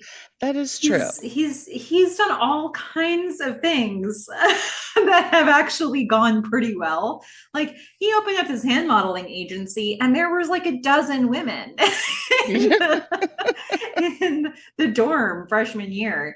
He gets satellite dishes put up and he has all these people who show up. He runs for president and he successfully he is elected. Although that's not entrepreneurial, that's political, but like he actually has been very enterprising. And you can have a lot of success when you are not inhibited by morals. It's very true. That's the thing. So that is one of the conversations. The business that he describes is you contact people when you need gas in your car and they come and they fill it up for you. I thought that was pretty interesting. Fillerup.com. Yeah, unfortunately, it looks like the name's been taken. But I think the idea is a good one. So there's that. But I Richard, did actually. You're so creepy. So they're basically going to just sort of like the camera's going to pan around and just show us little snippets of the conversation. So you don't get a lot, but you get the essence of what's happening. So Richard is sharing that idea. And then we're going to see Noel and Natalie, who are sitting next to each other, and they're into it. They're having a good conversation. And then Elena and Tracy are having a little bit of an argument about summer planning. They're obviously working out logistics, and it sounds like Elena made an ask on Tracy's behalf, maybe for a place to stay. And Tracy's like, how did you do that? Like, he's nervous about it. He's like, you didn't tell them I'm homeless. Yeah. Or make it sound like I'm homeless. Yeah. And then Sean tries to offer Meghan, was it like a roll or something? And she brushes it away. Garlic bread. Okay, garlic I remembered that because I was like, do you see the number of crosses on the girl? Mm-hmm. She's got the whole Wiccan thing going. Garlic is not the way to go. Yeah. Plus, also, you want to get with her, so probably not that great for you either. Yeah. But I think the main thing there is like he's offering her something and she's like, get out of my face. Yeah. So there's that. And then we're going to see Javier and Samuel having. So Javier has obviously just told Samuel the thing he has to tell him. And Samuel's like, you never told me about this. So they're working through that. So we're getting all these little moments. It's like not even quite vignettes. It's not long enough for that, but we're getting a sense of panning it across the room, and people are having conversations, and I couldn't keep track of any of them. So thank you for that. Yeah, there's nothing thematic about it. Like, they're all different conversations, I think, but it just gives you that little slice of life that's happening for everybody here at the dinner. Yeah, my notes in total for that section say bunch of people at wedding tables. Right, that seems fair. And that's not the main point of this scene. The main point is going to be the set piece here of Felicity's best man speech with Ben hijacking. Yeah, so sad face. She's not wearing a suit. No. I think she'd look really cute in a suit. We've seen her in pictures in suits. She looks good. Mm-hmm. But I will say, again, great outfit with like the matching like top and skirt that really kind of look like a dress and the peach color. I mean, great job. Okay. All right. Excellent. Yeah. Well, Felicity is going to get up and she's going to be an excellent speaker. She's going to give her best man speech. And she starts in a way that feels not too passive aggressive. Um, sort of genuine, maybe actually about Javier yeah, and she's Will like, Ferrell. Javier is a romantic. You know, he loves me for being a romantic, but he is actually the biggest romantic of them all. Mm-hmm. And she makes a statement about how she really admires Javier and Samuel's, their openness, their honesty, their obvious love for each other. And she's starting to sort of look over at Ben, and you can see with some of these words, she's digging at him a little bit. The openness, the Yeah. honesty, the true love of it all. And Ben's like, ugh. Yeah, she gets a few digs in there. She's looks directly at Ben and she's like, clearly deep love is rare, Benjamin. So Ben at this point can't take this sitting down anymore. So Ben's like, I'm So he going to cut has to in stand here. up. Yeah. Felicity's not done yet, but he's still cutting in. He's like, I'd like to just add something here. You know, I remember when Javier lost his visa and Samuel actually fought to be transferred to Spain to be He with him. risked his job to Mhm. preserve their relationship. Yeah. Hmm. And Felicity's like, yeah, okay. All right. Got that. So now she comes back to the mic. She's like, you know what, though? I seem to remember that when that happened, you know, it was so beautiful. Samuel was so emotional. He almost cried. Mm-hmm. No, he broke down in tears. He Okay. fully broke down in tears. Yeah. Something that perhaps her dry-eyed boy could consider. Yeah. Yeah. Yeah. But then Ben, you know, Ben's like, okay, okay, I see you. I see you. I'm going to raise you. I think it's important to remember that Javier was being forced to return Mhm. to his motherland. And then they kind of like get to the like they remove all pretense that this is about Javier and Samuel at all by just now openly bickering. Yeah.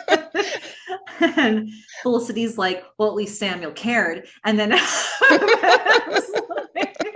and they just go back and forth here. And finally, we get Felicity's classic. Can I Yep. talk to you for a second? She puts the mic down. She needs to talk to him. Yeah.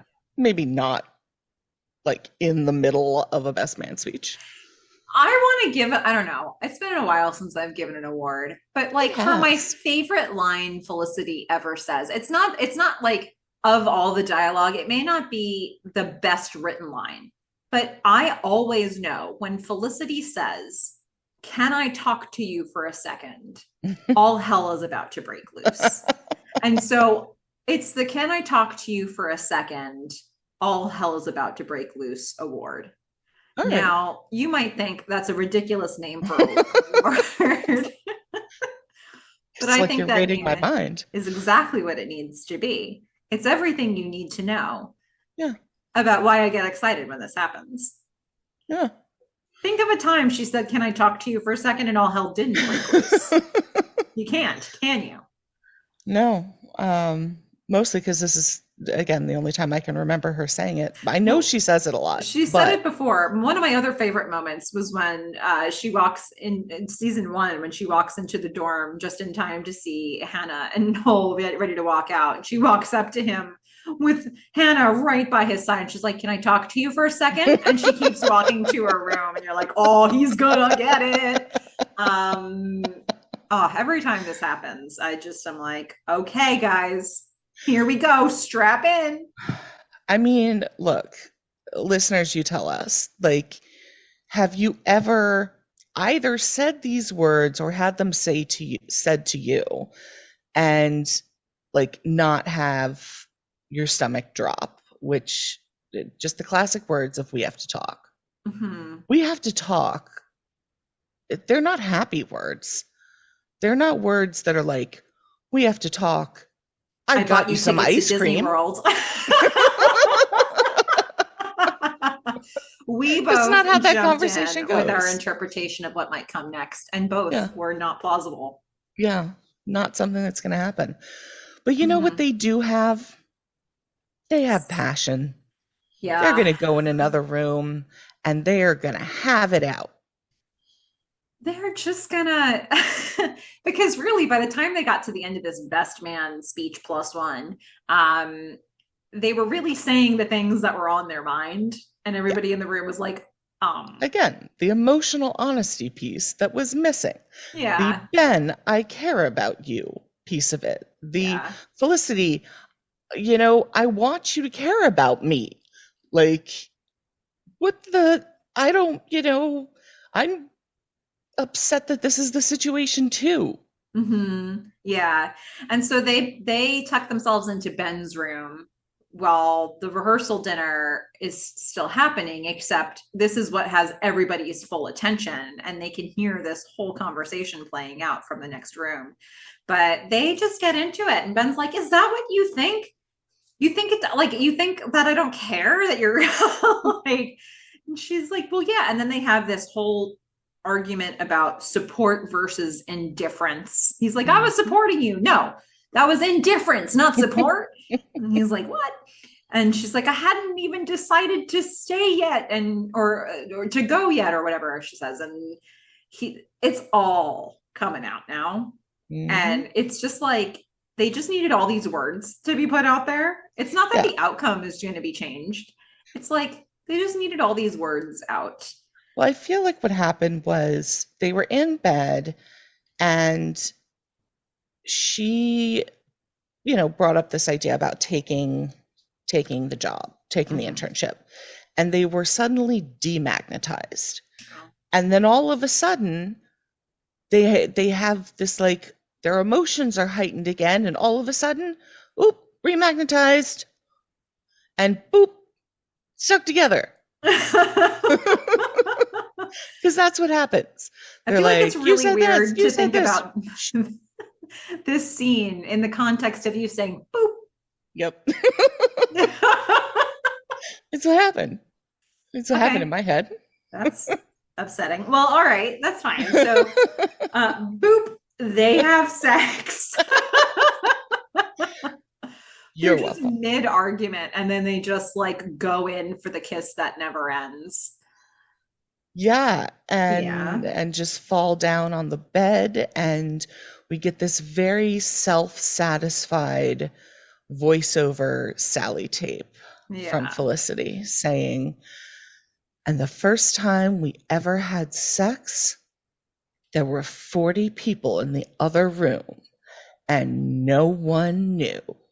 As the camera pans over to the other room full of 40 silent people all staring at a room with two people clearly going at it in the audio You just hear the background. squeak of a mattress, Yeah. and Javier's like, maybe we should all make some sort of noise so it doesn't Yeah. seem like we know what's happening. And then everybody starts chattering at once. And over all of it, you can hear Javier say, "How about those baseball teams?"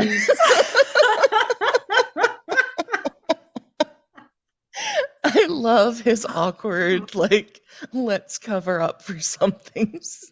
I He's, always, every uh, time he has to like do a cover up, it's yeah. always about sports. Do you remember the first season when the woman who was when he was going trying to do the green card marriage with Felicity, and the woman comes to inspect them, and he's like, "How about that football?" Oh my gosh.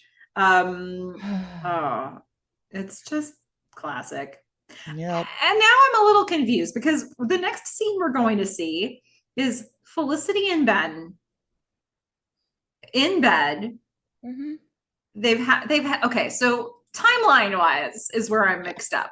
So they had sex. Did they Yes. return to the party, or did they just ignore the party and they just stayed in his room for the rest of the time? I think they must have returned to the party. Okay, that's nice. I mean, I'm a little bit, maybe all guy, well, they were in Ben's room, right? Mm-hmm. Yeah. Okay. So that makes it better because For some reason I thought they were in like the coat room or something. And I was like, where, like, did he have a condom on him?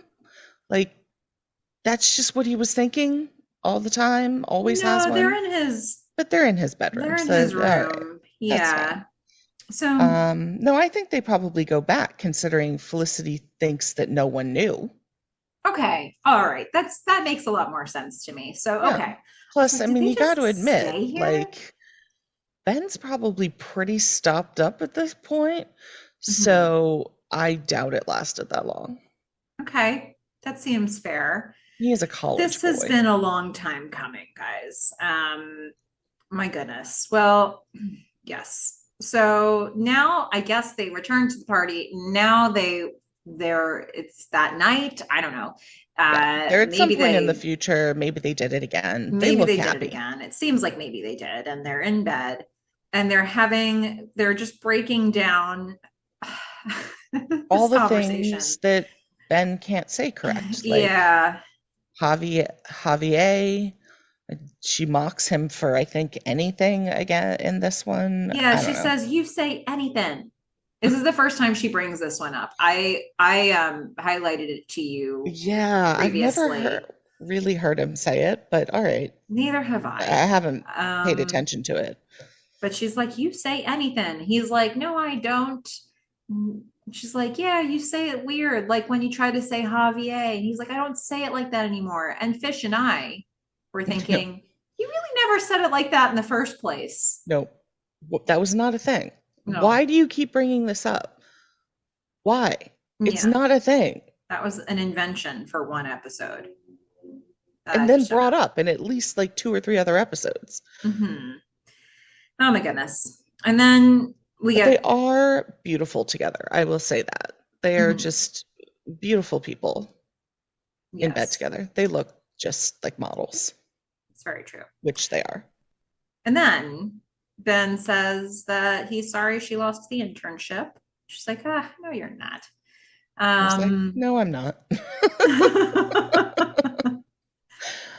yeah. So we're going to go from there to, I guess this is the next day or it's later that day. Maybe the scene we were just seeing was that morning and then it's later that day and they're setting up for a wedding. Could have been. And It is really beautiful. I yeah, mean, you're right. The flowers are incredible. They've got an outdoor tent. They've got all the seats set up, although it does seem like their guests are there wiping down the chairs, so maybe that's how they got it done, like I free guess labor from their so. friends. Yeah, they have they got a tent in a park. Yeah. So they must have reserved some space in the park. They got this outdoor tent. They got the I mean, they had the whole rehearsal dinner in the loft, basically catered by Sean and Richard. So, I mean, you can do a wedding in 2 weeks if like your friends are doing it for you. but Um, I think for the setup that they had for the actual ceremony, um, they had an officiant, they had, they had a DJ, they had um I mean, they had a DJ, but at least with the music that we heard, they didn't pay much. yeah. I mean, I feel as though what they had, especially for the fact that we've got, I mean, Natalie came in. There's like a bunch of people there who I'm guessing some people had to fly in for this. I do think that for what they set up, you need a little bit more than 2 weeks. Like, and if you have 2 weeks, they must have paid through the nose for I will say this. that the flowers were incredible. Mm-hmm. I mean, that I think those were absolutely spectacular. They really did a good job of the camera angles on this because I feel like this felt really beautifully shot. It was a And beautiful setting, too. you almost forget that you're in a park once they start showing you the scenes from within the tent. Um, I like that it was outdoors. I mean, I always like outdoor weddings. mhm. So I really like that it was in a park. Yeah. Mm.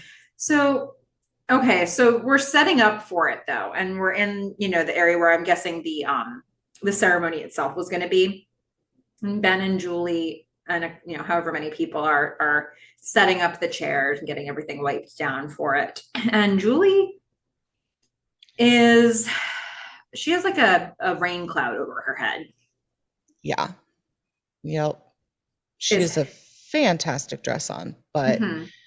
it's getting wet. She has a giant thundercloud just drenching her. Yeah, she is in her thoughts for sure. Mm. And Ben, the thing is, Ben is the only person really. Well, I mean, Felicity knew about Carol. Hmm.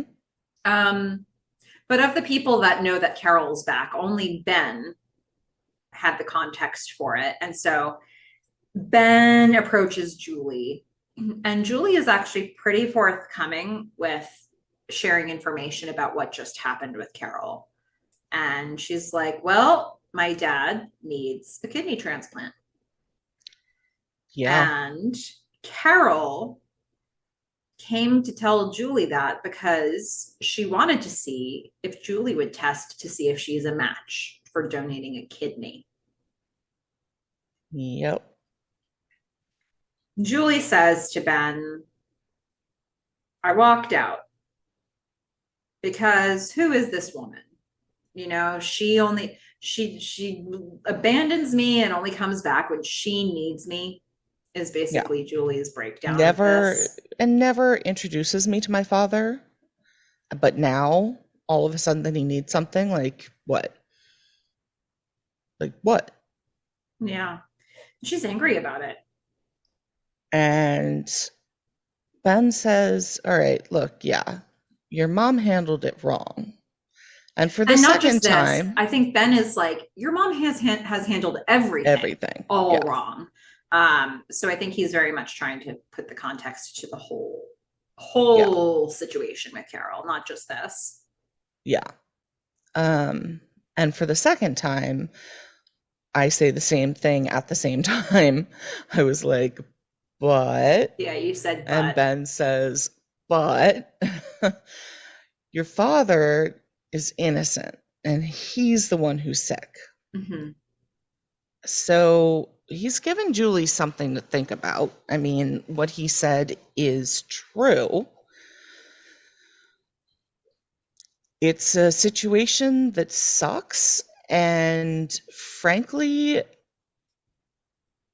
I mean, look, I guess the writers just wanted to like give Julie every horrible thing that could happen in like a lifetime to one character. And this is the character they chose. She's had a rough couple of years. She's had a rough couple of years. And listeners, Amy Jo Johnson, I believe that Amy Jo Johnson, her mom had either died in real life or was dying, or I feel like her mom passed away in real life and eventually and she like was trying to work through it up until the point when she leaves the show. um I don't know what the timing was of that, and I wonder if when this storyline was happening, how in the thick of that she was, if at all. Yeah. Because this would have tapped straight in to a real grief. um a loss of a parent grief, or like a parent is really sick grief, I think is a similar sort of thing. And so I do kind of wonder what the timeline was here. So if any of you have context on that, I don't know if you've ever heard something more specific about the timeline, but I'm pretty sure that's what I've heard. And I just think about that. I think about when, actors have to act something that's like pretty close to home. Yeah, it's got to be, I don't know, I guess either really tough or really like easy to tap into, but either way, That's probably the really thing, tough. right? It's like, I mean, it probably makes you really good at your job because they're tapping into something that you have that direct personal experience with. But I think with something like this, it's like is it cathartic? How do you shed it at the end of the day if it's not? Yeah. Does it take a It's a toll lot. on you? It's really a lot. But you're right. They've just given Julie everything under the sun. And this is so complicated too, because it's apparent that Julie has never met. Well, I mean, she saw him from across the room once, It's but Bradley Whitford. she's never met him. And her connection to him is through Carol. I know. It's like, really? Like, Carol, you're not even gonna like introduce them? Like, you There's just show so up? much baggage with Carol. For as little interaction as she has had with Carol, there's so much baggage with her. And yet, like, this woman is the person who's delivering all of this and asking for a favor. And it's so complicated.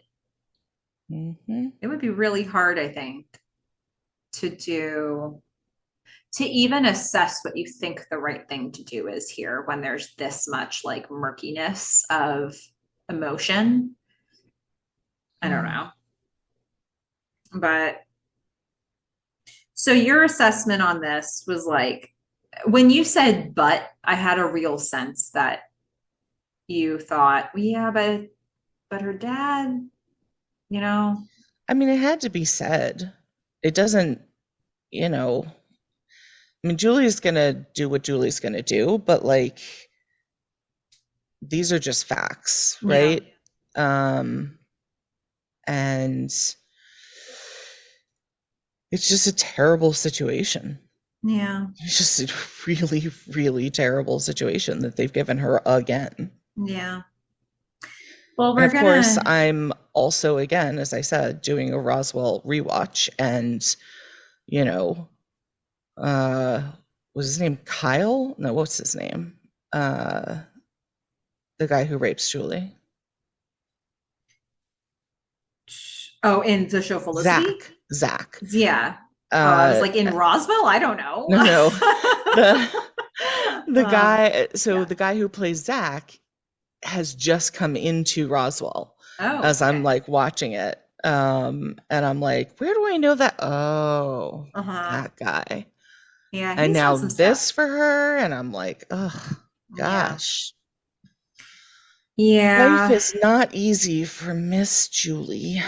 No, it is not. So that's what's going on in Julie's world. But we're going to head over to a conversation between Felicity and Javier, where Javier is about as jittery as he has ever been. And, He is she's. wearing the biggest freaking boutonniere. Oh. And like Samuel also has one, and Samuel's best man has one, and it's just like so many huge boutonnieres. Okay. They're so big. They're Yep. so big.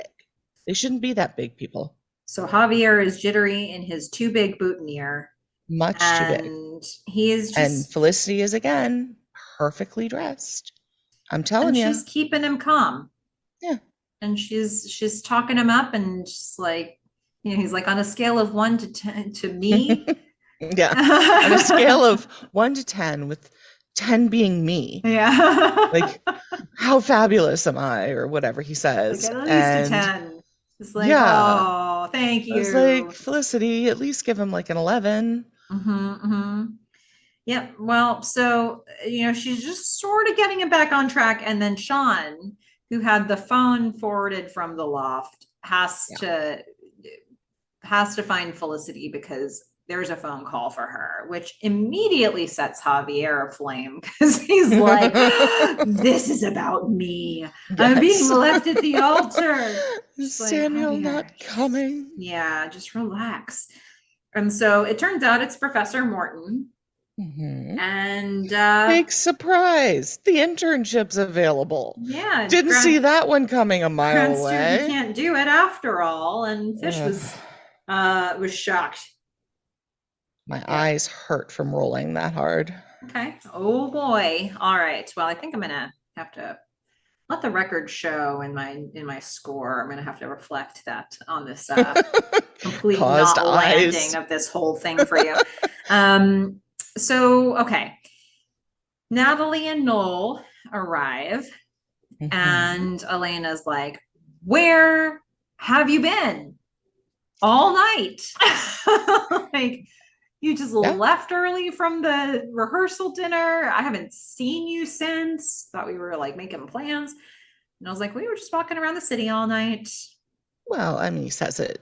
It's like a romantic way. He's like, we walked all night. It's like one of those really romantic things when you can walk around in the middle of New York City and not get killed.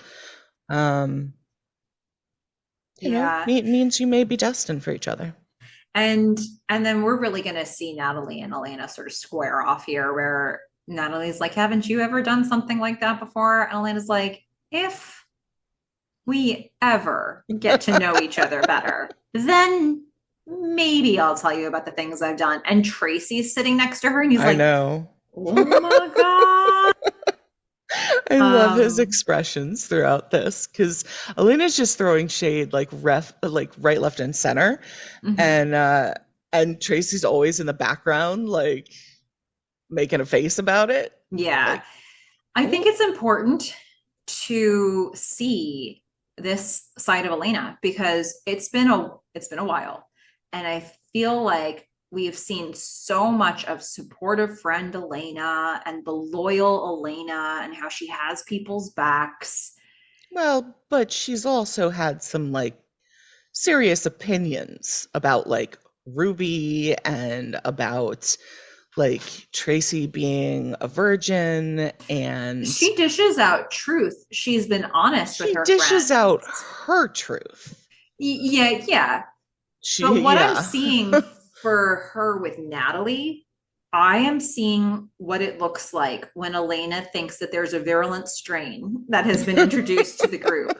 She's like, The white blood cells. yeah, like this is a threat. This isn't just I need to share some sort of a deep truth with a friend who's a friend. Like she's still doing that for them. Like this This is is still part of her like being a friend. assassins, Elena. This is savage. Like she is ready to cut Natalie's throat. Like it's just like we're seeing this side of her and it's still to me it's still coming out of a deep protectiveness of her people.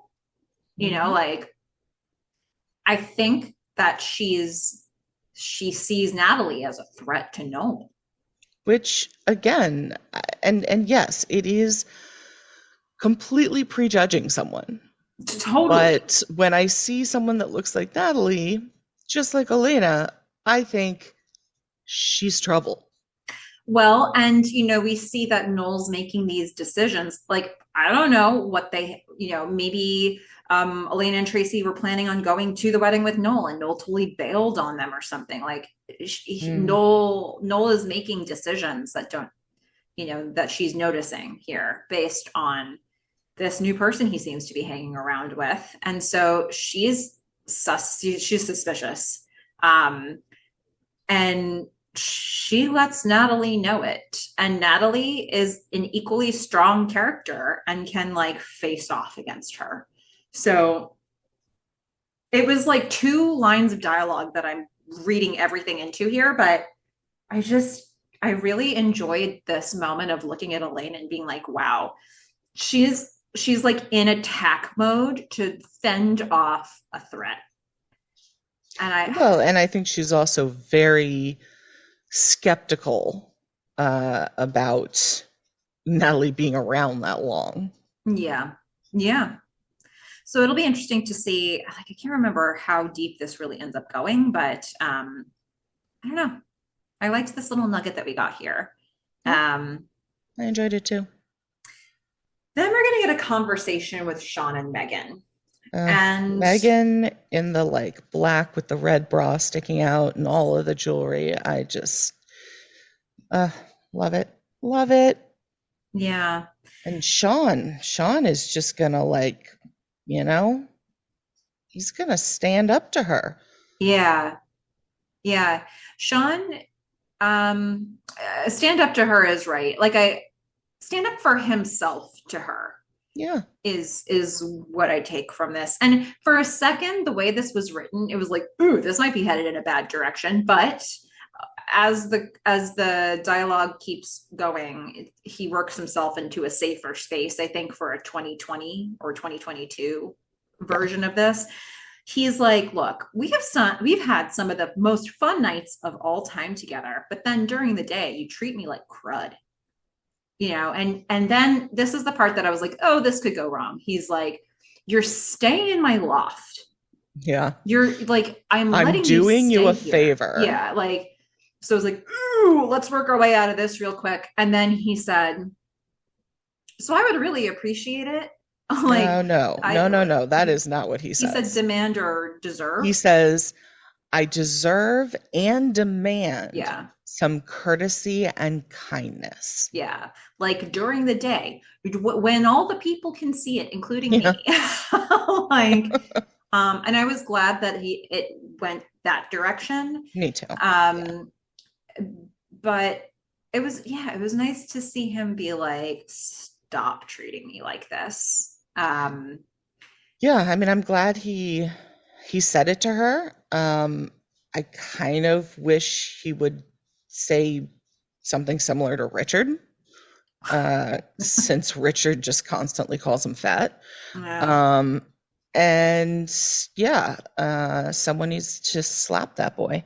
Yeah. But yeah, I agree. Meghan, she's just not being, she isn't being respectful and she isn't being kind. And she needed to be called out for it. And I just like the juxtaposition of him saying, like, you have to be nice. Like, you can't be so mean and like being demanding it, like, and as he should, um and then saying, and I have a gift for you. Yeah. Well, and also before he gives her that gift, he like looks for a reaction from her to the thing he just said, and she's like, "Yeah, okay." Yeah, Like it's fair. yeah, she acknowledges it. She's like, That's fair." And because she has that reaction, he then takes this next step of giving her a gift. Yeah, and the thing is, I don't know, like, how we have like two Seans? We have like a split personality Sean. Okay. We've got the like bull in the china shop Sean, who like never knows what's going on and is completely oblivious to the world. Mm-hmm. And then we've got like a wise Sean who like gives Julie advice and comfort and like notices things. And it's like, well, here he's taken a real notice and he gets her something that is for her. Yeah. It's something that kind of fits. Yeah. He gets her, is it a bracelet? I think it's a necklace. Okay, so it's a skull charm on, we're thinking it's a necklace. Um, and she's impressed by this. She apparently has never been given jewelry that she doesn't put in her tongue, nose, Nose, or belly belly button. button. Yeah. Um, so it's sweet. I think this is about as like, aw, as you're gonna get from Meghan at this moment. Yeah. But I like what they've set up with this. She starts to say something and then she gets interrupted and she's like, let me finish. And then she finishes. She's Mm-hmm. done this a couple of times now with like the pornographers comment before, and now with this like jewelry thing. I hope they continue to do that. I'm I think liking their it. whole relationship is that really. Yeah, yeah. So we're going to now get into the actual wedding of it all. So we're going to see the ceremony So many bow ties and boutonnieres. and so much crying from Richard. So much crying from Richard.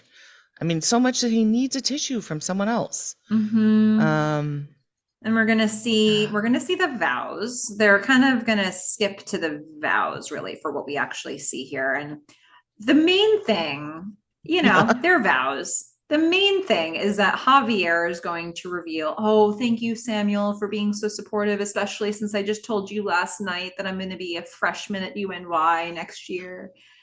Yeah. Um, I mean, that's something you want in your wedding vows captured forever, right? Yeah, I mean, I talk about mean, exposition in a wedding vow. Not yeah. necessary information for the wedding goers. And then poor Samuel Farrell here doesn't even get any screen time during his vows. He starts saying his vows and they just like pan over to, to Felicity and Ben. Yeah. It's just like, It's like, eh. Javier, I look at you and I see love. And then, of And we see course, Felicity yeah, see and love Ben. when she looks at Ben. Yeah. Yeah, I was saying this earlier to Melissa, like I don't really like wedding or episodes where people give birth. Like they're not my favorite.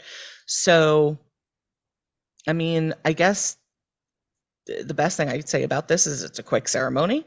Mhm. Also, the weird 70s DJ music. Why? Why? Well, yeah, yeah. Okay. I Why? see what you're saying. We're gonna head into the Why? dancing in a moment. It's not okay. Yeah. Um, but yeah, I couldn't help but notice that, we're getting the whole Samuel Dow and Felicity and Ben just looking at each other with googly eyes.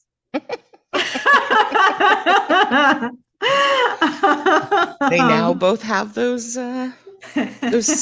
glasses on in my mind. And Oh my they're just God. looking at each other. Oh man. So we're gonna get that. They're gonna skip to the cutting of the cake. They're just giving us some of these little highlight moments, and they cut the cake, and Javier feeds Samuel, and Samuel has, I don't know, frosting or whatever all over his mouth, and then he I'm kisses the sorry, top of Javier's. frosting What was or it? whatever? What was it? Buttercream? That's frosting. Like, what do you think is on a cake? He's got cake and frosting. There could be a lot of different things on cake. You But can there's have not. fondant. No. It's frosting. It's Okay. frosting and cake. All right. All right. Fine. Look. All right. Fine. I don't eat much cake myself, so just deal with it. Okay. So, But you know what it is, right?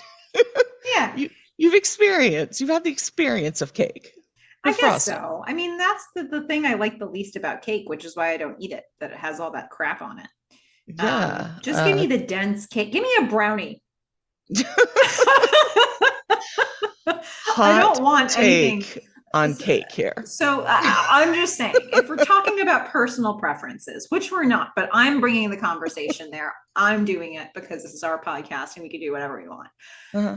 I am all about desserts that are so dense that they just immediately sink to the bottom of your stomach. Like I have never been a person who said, "Oh, that's too rich for me." Ugh. No, I want it So to just like, go like plummet to the bottom of my stomach. yes, the flourless chocolate torte, Right, like the Mexican torts with the chili peppers in them that are like right. a brick.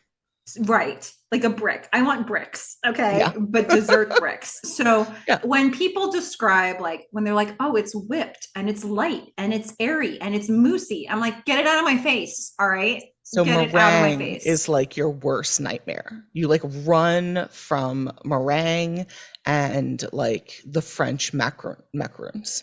And like whipped cream. And so basically, a cake like this, I don't even want to know what's on top of it. Okay. Because it's wrong. It's wrong. Let's be careful about that. What is on top of the cake is two little men standing together. Oh, that's true. That's true. Yeah, they've got a cake topper. Hmm? That I wasn't worried about that. It was more the The whatever this frosting. whippedness is. Yeah, I don't know. I'm not a fan. fair enough. All right. I mean, So, hey, look, to each their own. yeah. But what it does allow us to do, because Samuel has this all over his mouth, and so he uh, leans down sort of and then like kisses Well, Javier's forehead with it and gets it all over his forehead. he he like gets up on his sort of like tiptoes Yeah. and he kisses um Javier's like bald head, Yeah. like the top of his head Yeah. Which was a with the cute excess touch. frosting. Yeah.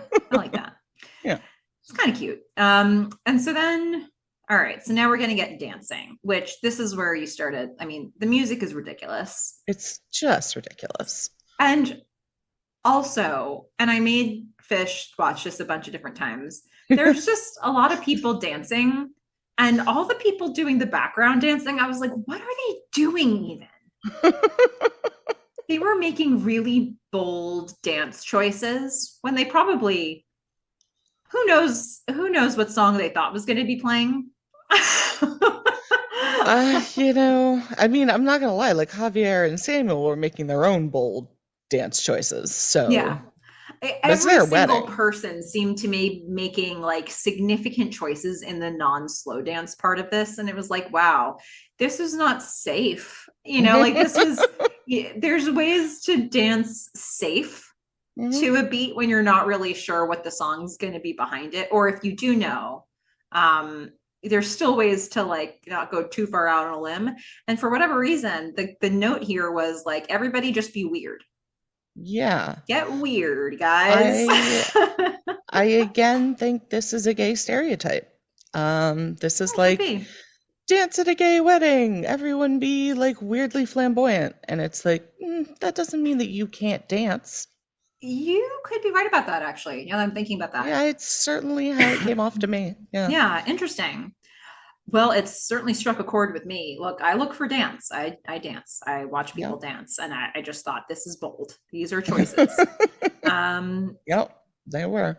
But so we're gonna see, as other people are dancing, we're gonna see Felicity and Ben sitting down. Oh my God. And Ben says something about, I'm not worried about anything. Hear it? I said it right that time. Anything. Because you haven't actually heard me say it wrong at any point, but we're making We're a gonna big make deal a out big of it. deal about it. Yeah. And then I mean, Felicity he clearly says, looks up to like Javier and Samuel's relationship, mm-hmm, which I appreciate that yeah, about him. he's watching their fancy freeness. And Hmm. it's like, I love it. So then Felicity says, well, I got the internship. And oh my God, I know. I'm s- I don't have words. Okay. Do I need to fill them in Seriously, for you?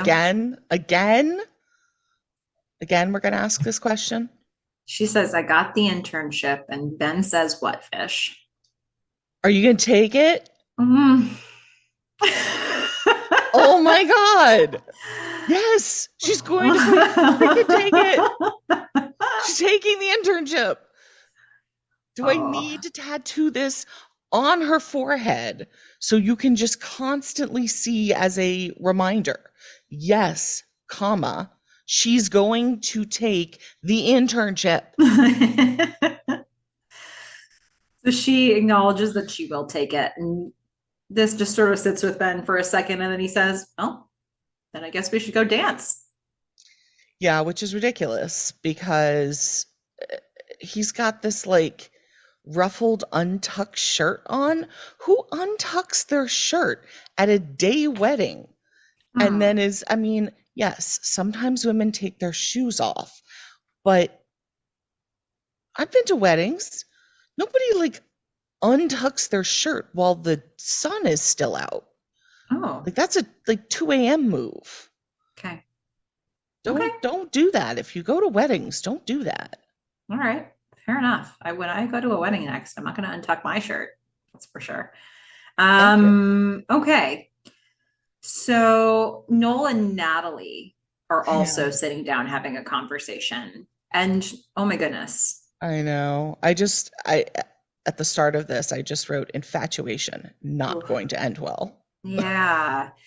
Because Noel is giving Natalie the Felicity eyes now, and I'm just like, no, no, you can't go from like Ruby to like being this into Natalie.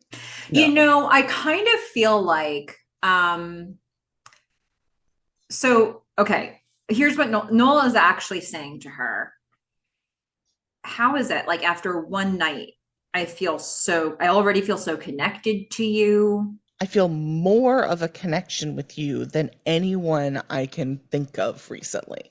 Natalie Yeah, now has so immediately. much information about Noel that she's Yep. like, do you think that's because of Ruby?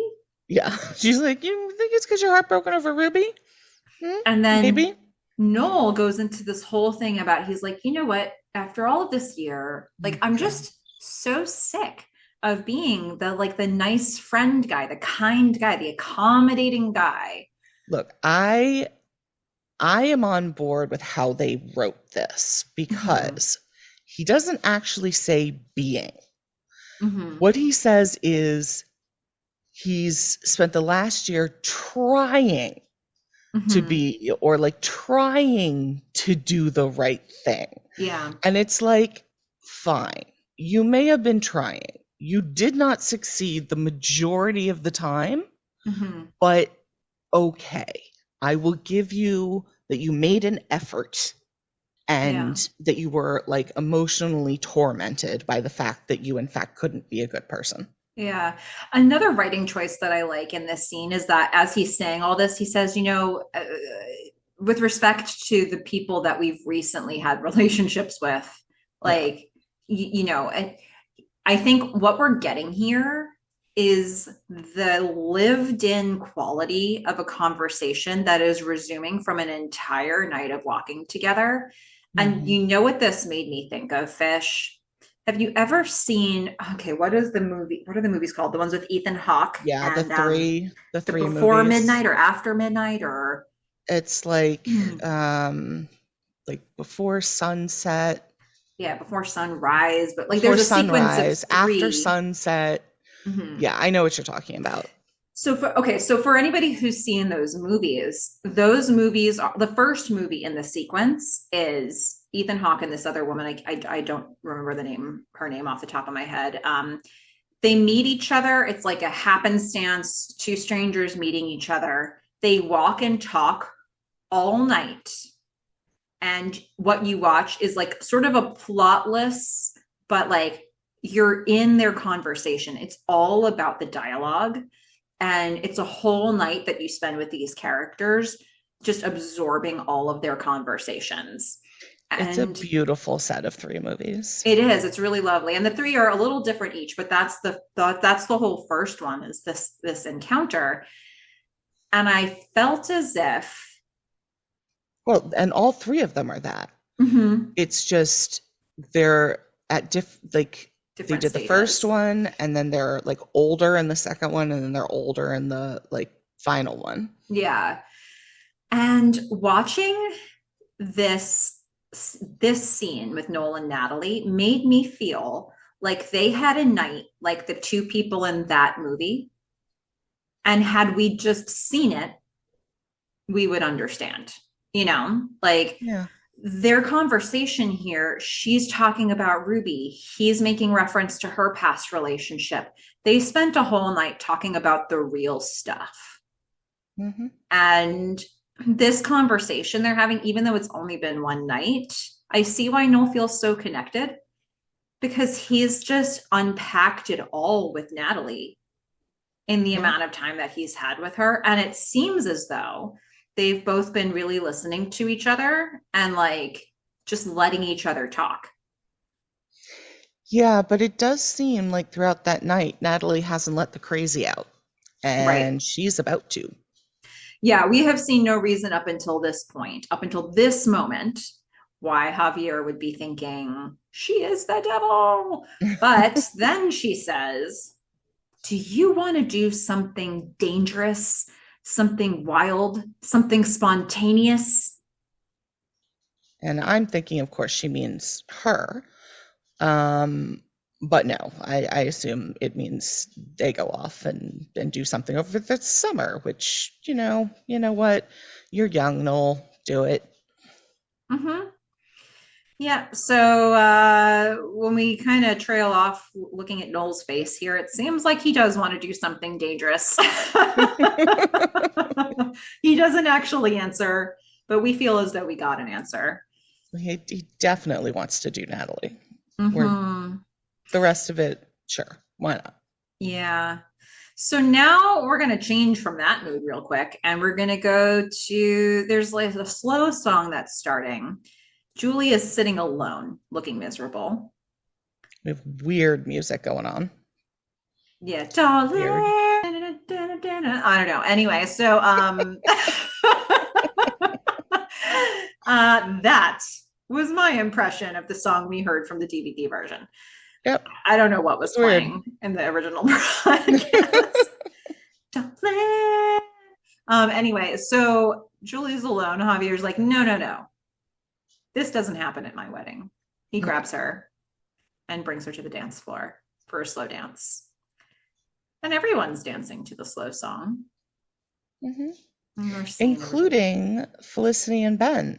Yeah. And seemingly something Melissa has noticed, that Ben tends to deflate.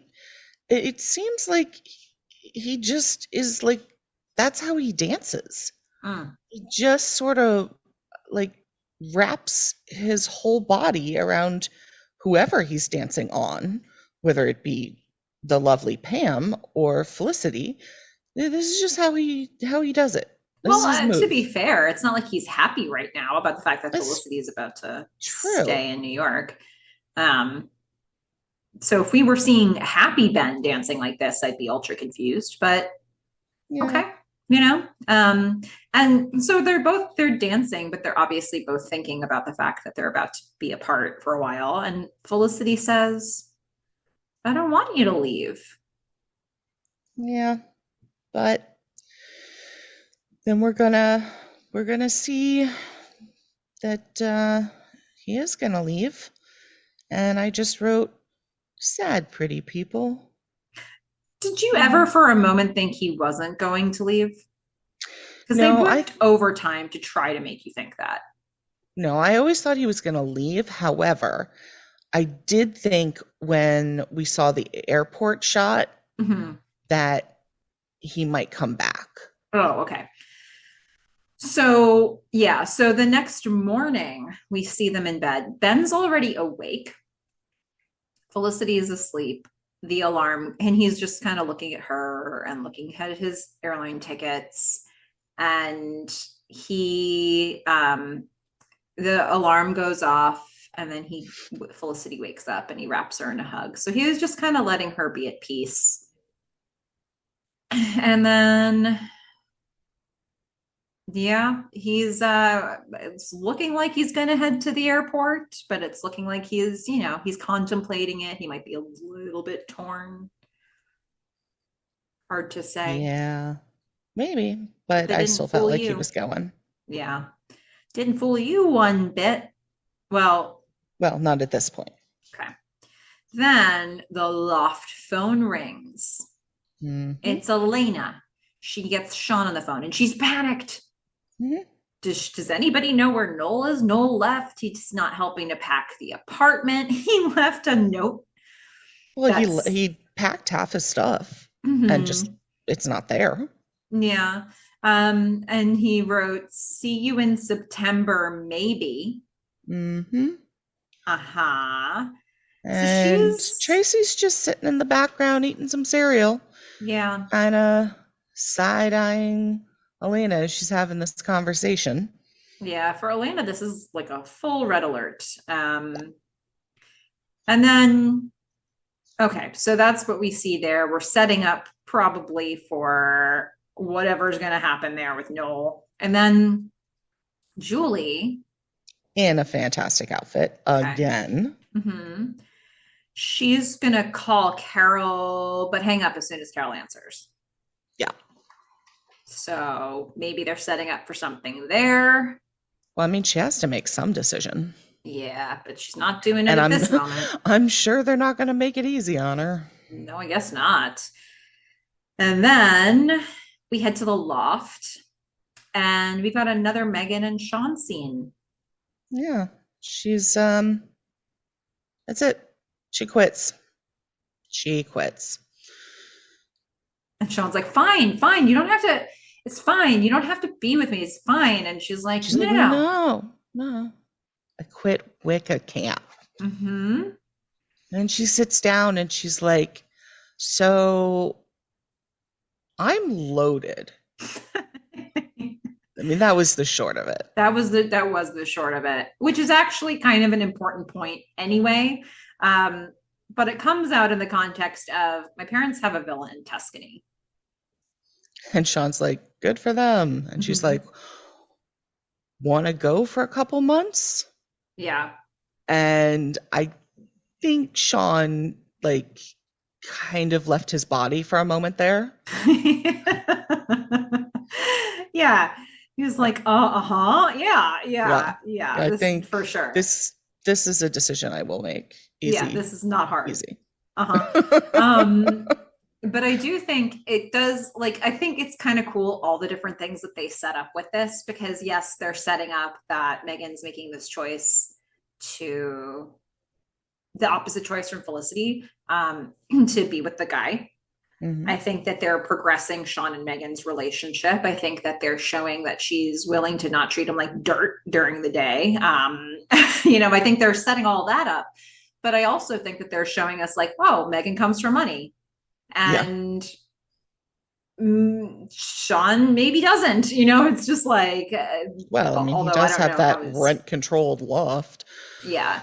I mean, his loft is amazing, but I feel like he's not an opulent guy, although he has an enormous number of inventions in the design phase, and I don't know where he's getting the capital for that. But anyway, Yeah, I mean, look, they've shown him as a it's guy who struggles to get loans and struggles to get funders, and they haven't yeah, really positioned him as being independently wealthy per se.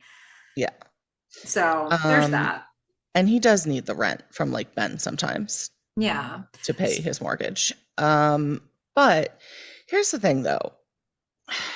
Like, I love them together and I think it's great, but I think we have to suspend disbelief here for a moment Okay. because they are clearly each other's like rebound people, right? Like Mm-hmm. she's just been rejected by Greg, who she's been in love with forever. Mm-hmm. And he's just been not only rejected, but walked in on Julie, like kissing Noel. Mm-hmm. And now they're gonna, now they hooked up in a bathroom the size of a postage stamp.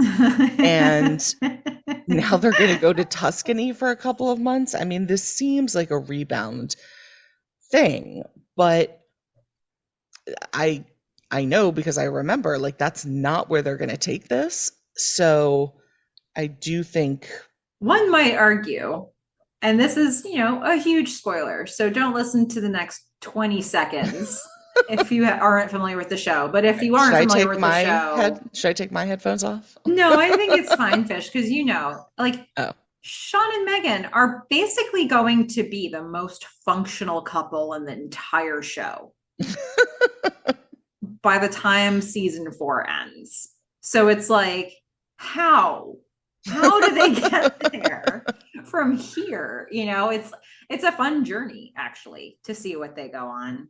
Yeah. I But don't remember most of it, but like I do remember they're like together and get married and stuff. So great. But yeah. the way it starts like should not typically lead to the lasting stable relationship, right? Yeah, But that's what you would think. hey, again, everybody's different. Everybody's different indeed. And the different people here from that scenario are going to be Ben and Felicity, With another who, taxi scene. another taxi scene indeed. We get a lot of those in this show. Yeah. Ben and Between Felicity are Ben and saying Felicity too. goodbye. Yeah. Goodbye They're at the cab. saying it with their tongues. Well, they have some dialogue first. And he's like, if you don't like the internship, you can always come back home. She's like, I know, I know. Like, it's only for a summer though. She's like, yeah. And then they have, they kiss and they hug. And as they're hugging, Ben says, I love you. And Yep. she says, I love you too. Hmm. And she's crying. And is this the first time that you think they've said I love you? I think that's the point. I think this is the first time they've said, I love you. Yeah, I thought so too. I believe the fact that when Elena asked Felicity, do you love Ben? And she doesn't answer, I think that was meant to be like that. Oh, they haven't actually said that to each other yet. Well, she said it to Dr. Pavone in the bathroom. And also that, yeah, like nobody said love yet. So they've told us a couple times that this is another. They basically had two milestones in this episode. They had sex for the first time, and they said "I love you" for the first time. It's Mm-hmm. pretty big. They had their first, public fight at a wedding. You might say it's the biggest deal there is. Is it though? I don't know. For some reason, and maybe it's just because last time we left on a cliffhanger. This whole episode did feel kind of anticlimactic, especially after the last one. Yeah. Yeah. Well, and then this is where they try to like misdirect you, where they try, but do they succeed? So they have Felicity lying in bed alone, lingering shot. Boy, are they showing a lot of this Felicity lying in bed. What are we waiting for? And she's so tiny on the bed. She's like so tiny, and the whole big bed is there. Yeah. And then they're like, now we're going to show you Ben. Ben's at the airport. Ben's thinking real hard. We're going to linger on this for a minute. Yeah. The airport scene, I was like, he might come back. Mm-hmm. Well, but when the phone rings, stand up and walk out of his seat, and you're like, where's he going? And then they show Felicity in the bed again. You're like, oh my God, he's going to burst in. They're going to spend the summer together. He's going to be poor. He's going to not be able to pay his tuition for college. It's very impractical. Yeah. But the phone rings, and I did not think the phone was going to be Ben. Like if Ben came back, I thought he was just going to like come back in. Back with jazz hands. Exactly. Yeah. Okay. All the jazz hands. Yeah. And then maybe jump on the bed a couple of times. That didn't happen. So no, did not. Who is on the phone, Fish? It's Dr. Pavone. She would like Felicity to stop by for just a few minutes. Did she give everybody the loft number as her new phone number? Is she just committed to not being an RA anymore? I'm pretty sure. I mean, school's over. I guess so. She is no longer an RA. And thank God for that. It seems to me that her plan is to stay in the loft all summer. I mean, it doesn't look like she's going anywhere. Sean's not going to be there. He's going to be in Tuscany. Julie's going to be working at some inn in, was it Maine or something like that? I'm guessing it was Maine. Yeah. Like Ben is off in Palo Alto. Like she's going to be alone in the loft all summer. I mean, Noel, God only knows what he's going to get up to.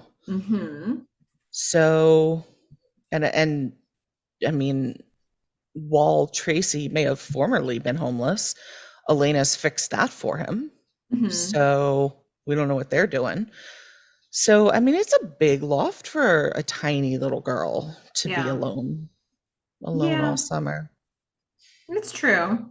Well, Pavone is going to call her and say, can you come talk with me? So she's going to head over there. And by the way, you were just asking, is Julie going to be in Maine? So I was just looking it up. Astiku Inn is a real inn. Oh. Currently comes up as temporarily closed on Google, but it is located in Northeast Harbor, Maine. So I bet this was some pretty cool product placement for them, despite the fact that we didn't love the dress that Julie was wearing earlier. But it looks like a really beautiful oceanfront hotel.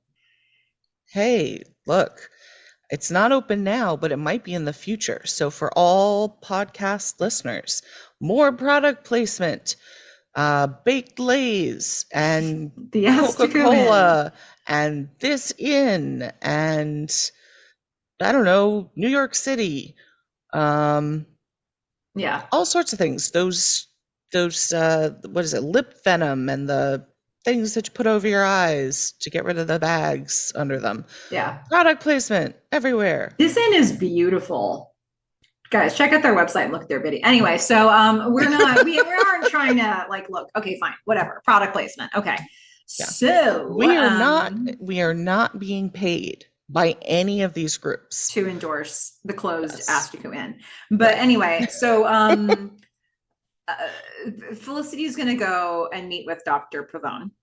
who I thought for a moment may have quit smoking, Oh, but no. no, she does light up during this conversation. Yeah. And Pavone's like, you took the internship. Good on you. Very good on Right. you. Good girl, Felicity. Good Mm-hmm. girl. And she's like, but it looks like you're feeling it now. Ben's gone, huh? And Felicity's like, yeah, I'm feeling it. And Pavone gives us a little look at her own life. So she's like, look, I didn't want you to think that I was just being flippant about my advice to you earlier. So I wanted to share something about me. And she shows Felicity a picture of Joe, her husband.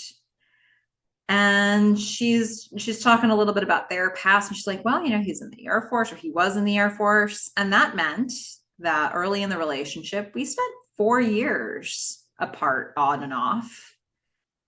And, you get through it. If you want to get through it, you get through it. Yep. And she says, you chose yourself over a guy. So you're making real adult choices. Mm-hmm. And this is where I'm like, ooh, Ben can't come back at this point. Yeah, that Because would be guess what? unfortunate. Yeah. And so Felicity says, I wish it felt better. And then Dr. Pavone basically says, suck it up, kid. Being an adult sucks. Yeah. And I am going to turn this into my note from an optimist. I mean, I Oh, right think, after that, huh? yeah, it was a bad segue, but I was eventually going to need to bring this up. And unfortunately, you said that first. But no, from an optimist, decisions coming from a place of personal growth. Look, I think that the decision that Felicity makes here to choose her journey, to develop herself, to develop something about her, to develop her career, I do think that's the personal growth choice for her. It's a new type of choice. It's the kind of choice that she shied away from in the past, but we've seen a Felicity this year who's gotten pretty good um, at going after the things that she wants, and sometimes that was good for the relationship, and sometimes that wasn't. We certainly saw her make a lot of decisions that weren't good for Greg. But I think there is something about her journey here that's like, it's not just about her chasing Ben or chasing Noel or chasing a guy. It's not just about her getting away from her family drama. It's about her thinking about her future and like what's going to help her have opportunities moving forward and to be more independent. And, I also think that we're seeing personal growth from Meghan, even though she's making the opposite types of choices, because it's just her thinking about things in a new way. And so I love that they're showing that personal growth can look different for different people in this episode, but that, Felicity is making choices coming from this place of how can I be a more complete human and not just be like codependent all the time. I think I really like that they're showing that and that they're giving us this message. I like that they have Pavone voicing that advice and that she's following through on it. And we're seeing a Felicity who is becoming more independent and is knowing herself better because she's checking all these things out. Yeah. That's actually like a much more comprehensive version of what I kind of wrote about the last scene and what I saw. Kind of Felicity is standing alone on the roof, sort of having this moment Mm-hmm. of, I've made my choice, and I think she does have this sense of self that is developing outside of her parents and outside of her relationship, and she is feeling strength in her own independence. She's also feeling the pain of being away from Ben, Mm-hmm. but you know as the Aretha theory says, she's going to be okay. Like, she will survive this. Yeah. And it, I think it's a real adult moment for her, Mm-hmm. and one that I really like for her. Um, so I realized that, you know, you're all listening to this in February and have probably already given up on your New Year's resolutions. But hey, we haven't had New Year's yet. So, Melissa, is there anything you're thinking about in terms of personal growth for like a New Year's resolution? No, not that I've articulated to myself just yet, but I've got some ideas. How All about you? right. No, I don't do them. Okay, well, there you have it. We love the fact that there's personal growth in this story, though neither of us are going to pursue it in our own lives. I mean, look, I'm moving into a slightly, I'm pivoting a bit in my business, and I'm pivoting with the intention of having fewer clients but bigger paydays for those clients. And I'm doing that because I want to have more free time. So I guess what you could say, and I haven't directly translated this in a more tangible way, but I guess what you could say is that my the goal that I'm moving towards, and I'm making active steps to get there, is really finding a balance, more of a work-life balance than I was ever really taught to have, because I come from a family that very much valued productivity at all costs. And it was like, you should be working and doing something for the future at every moment. You should always be planning ahead. You should always be prepping. And I think that actually over the years, I've learned like maybe sometimes your body and mind need to recover, and it's okay to have that built in. And so if you're always setting up for the future, there will never be a time when you don't have something to do. Hmm. And so that is something I'm moving towards, but we'll see. We'll see how that evolves. I am taking steps towards it, but I don't know that I would say that's been like a resolution since midway through this year. Um, Yeah. so it's not necessarily tied to like the new year itself. And that's what I do too, is I don't do New Year's resolutions because I pursue things, but they're usually really long term. Like, Mm-hmm. for example, I, I'm sort of have been moving towards like a more healthy lifestyle and all that kind of stuff with the quitting smoking and stuff that I've talked about. But, I've been on this sort of journey sort of before, during, and now kind of after, if we consider this after the COVID pandemic. So it's been like a good 4 years that I've Mm-hmm. been working on all this stuff. So yeah, it's hopefully I'll have some big new things coming up. And again, that also goes to some of our scheduling conflicts in the future, maybe kind of, perhaps we'll see. Insurance sucks. Mm-hmm. Um, but like, yeah, I sort of work towards a lot of things over time, Yeah. and most of it has to do with like making sure that I'm integrating like body, mind, and spirit, Mm-hmm. like trying to be healthy in all three areas. Well, I support you in your goals, Fish. And I do have to say that I think New Year's resolutions are great. That it's a lovely idea. But I also think that a lot of times, like the really important stuff that we need to evolve into for ourselves, often it's a really long-term thing. And sometimes the most important stuff involves like deprogramming yourself from stuff you're used to doing or stuff that you Mhm. used to believing in. And that's not something that's just like you wake up one day and you're like, I'm going to do this. It's like, sometimes you really do need to like keep reinforcing, like, okay, this is what I've seen all these years. This is what I've been doing all these years, but I want to move towards this other thing. And there's like a retraining process that happens even to change a behavior. Like you have to believe in why you're doing it.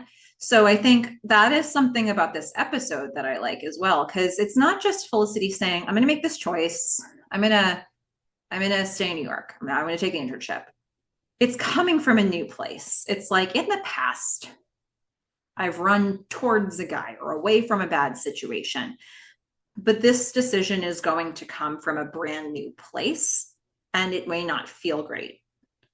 And it's I think there's something nice about that, to like investigate how you're making your decisions and to ask yourself if there's a new thing that might serve you better. I agree. I Yeah. think that was a lovely note from an optimist, from our optimist. Well, thank you for that. Now I would love to hear from our cynic about who's the worst. So, Fish, are you ready for the "You're the worst" segment? I am ready, and I don't think it will be any surprise. Okay. Yeah. Carol, Uh, you are the worst. I get it.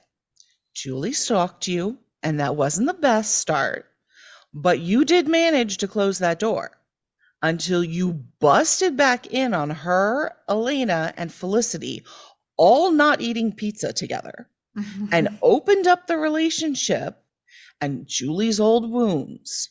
Not very motherly, Carol. You kept her a secret and refused to introduce her to her father or her siblings.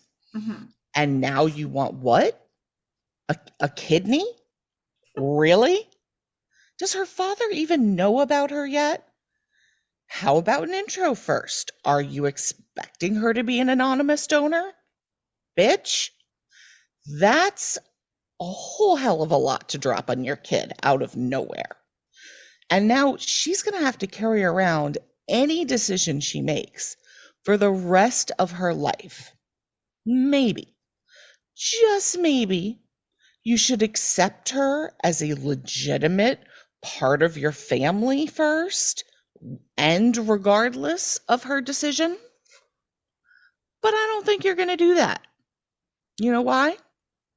Because, Carol, you're the worst. Here, here. Yeah. Can't disagree with you. I feel very justified in that one. I think there's probably, well, I don't know. I feel like we haven't really polled the listeners on this, but I have to think there's a lot of people who agree. Yeah. I feel like of the things that I have called the worst, this one I have felt, well, I personally felt like I also thought Ben was the worst. Ben I made a really, bad decision, in that episode, but he was the isn't worst. basically what we've seen him to be. He's basically, comes from a good place and seems to be a good guy. Carol is He's the like worst. living a web of lies. She Yeah. got herself into this mess. And she's just taking everybody down with her. And this is a lifestyle. Yeah. It's Yes. like it's like a permanent, this is how I'm making all my choices choice. And it's just like every time, what's going to be the new brand of bananas that she brings back to Julie? It's never good for Julie, you know? She's just mean. Carol, Just you could say that she's the you're the worst. worst. Perfect. Thank you. That was fantastic. Thank you very much. I think we found it. Golf clap. Golf clap. So, Fish, it's time for us to head into our favorite segment. Yay. After you listen to this tape, you have to erase it. Now, look, we are going to do a season recap. So I've just been sort of looking through and thinking, what feedback do we want to save for the season recap? What do I want to mention here? And I feel like there are a few things that even if the storylines just closed recently, I still feel like this is a good time for us to just talk through and put like a finer point on some of these things. A couple of them are relevant to what we just saw. A couple of them are just like setting us up for our season recap. So I'm going to start with one that sets us up for the season recap a bit. At Queen Shalana 75 had a comment about Ruby. She says, to be honest, Ruby grew on me, and I absolutely loved her and Noel. It's a shame the actress left because they had to replay this one-sided triangle up until the end. Now, I guess Fish, you and I will see if that's really true. But now that Ruby has exited the scene, we will see her, I think, maybe one more time in a future episode. But even from what you're seeing here with the way Noel is approaching Natalie, um, you made a comment that you feel like this is a rebound situation for him. So let's just sort of like unpack how things ended with Ruby. Like, are you happy about what that relationship was or not? What do you feel like? What state do you feel like she left Noel in? I mean, I think he was heartbroken. Um, I think he really cared about her. He had the intense Felicity look. He was thinking about marriage. There was a kid involved. I don't think he was ready for it. I think he was scared. But I do think he really loved her. Mm-hmm. And I think it grew. And it grew. I think there's just something different when there is a kid involved because you can't think about having a relationship with this person without thinking about the future. So when Ruby leaves, she doesn't just like take the current relationship away. She takes the whole future and the idea of a family and with her and future away too. So Mm-hmm. I could see that being pretty devastating. But I also think Noel recognizes that he wasn't really ready for that. I think that comes across in some of his comments to Natalie, where he's like, "I'm so sick of trying to be the good guy and do the right thing." And it's like, yeah, you were trying, but you didn't quite get there. Mm-hmm. Um, so he's a college kid, and I think he's probably going to go off and do some crazy and wild stuff, and that's fine. It's what we do. So yeah, I think we've left him, she's left him, she has gone off to a much more stable place, and I think she's left him to kind of run wild and not be so stable. Yeah. And again, I think sometimes that's okay. Okay. Now I want to take this back another notch too, because one might argue that his relationship with Ruby was a reaction about how things landed with Felicity. Well, I'm gonna actually I'm gonna bring in a comment here because it may okay. seem like a random comment to bring in now, but I actually think all of this is something that we're sort of looking at as we close out with Noel like feeling this attraction to Natalie. Like, what the hell's happening for Noel? So here's a comment. Now, Galena Druk has sent me a Noel treatise, and I'll have more to say about this in the season recap, which may make more sense for that. But I'm really curious about what's happening for Noel right now. And you just sort of unpacked the whole Noel Ruby thing, but I feel like maybe there's something about Ruby that was like a reaction from Felicity. And so when Galena answers the question, why Noel? Here's something that she shared with us. In the show, I think Felicity's love for Ben is meant to be mirrored by Noel's love for Felicity. While Felicity and Ben eventually come together and have an equal love, as we're seeing now, I think that Noel's love for Felicity was never really reciprocated as he wished for. He was mostly the more loving one. And I think the person who wrote in to say that Noel doesn't have a lot of self esteem, which is Mary Bear again, I think that's true. You can see this later when he does completely irrational things and starts to self sabotage. So we may or may not be heading into that world. As Natalie says, do you want to do something dangerous? I just think, walk me through your thoughts about this sequence of events for Noel. Like, I know what you think about Ruby. So walk me through your reaction to Galena here. Um, well, I remember thinking back on when he first got together with Ruby, and I didn't see him dating her as being like a rebound, quite a rebound relationship, because Okay. he took his time and he didn't like just jump into it the next day or the next few days like he is with Natalie. Like he and Felicity were on the outs, and he was really confronting Felicity very harshly with how he was feeling. He was Mm-hmm. not holding back. He was not pulling punches. And it seemed like it was going to be very difficult for the two of them to ever become friends again.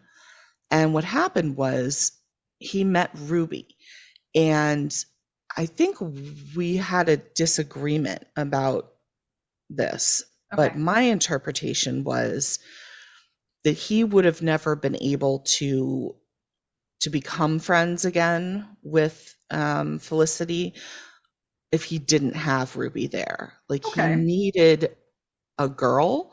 He needed someone like Ruby who was so like supportive and like loving and easy. And it's why I said they were so perfect together, because he's so insecure and she boosts his ego so much. And it obviously evolved into something much more serious and then continued to evolve with the pregnancy kind of past the point that he was ready to go. Mm-hmm. So it, I think it originally they were kind of perfect for each other. It allowed him to get past Felicity and all of his own insecurities and hurt about what happened with her. Mm-hmm. And he truly developed this deep relationship with her.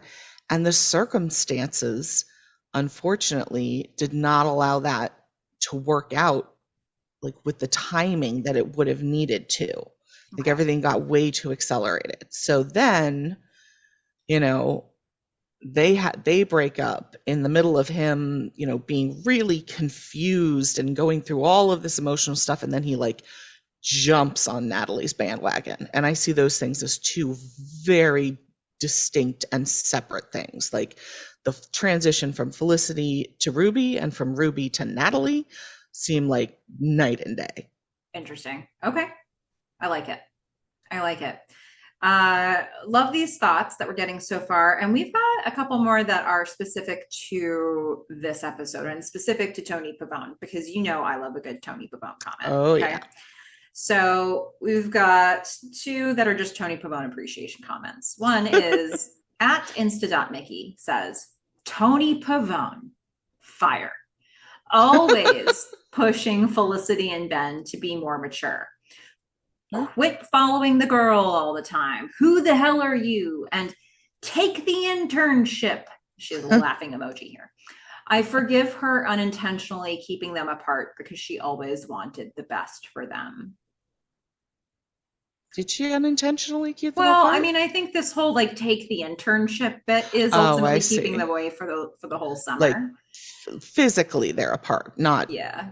they're not like she didn't try to keep them out of a relationship. Yeah, yeah. And then I'll roll into the next one and then we can talk about it. So at Get the Folk Out. I like that name. Says on Tony Pavone, love her. Don't throw away an opportunity to become a more interesting person. Bathroom therapy with Felicity. I follow this advice. Nice. Mm-hmm. Got some people who really liked what she was putting down in this episode. And I did too. What did you feel about it? I love everything she does.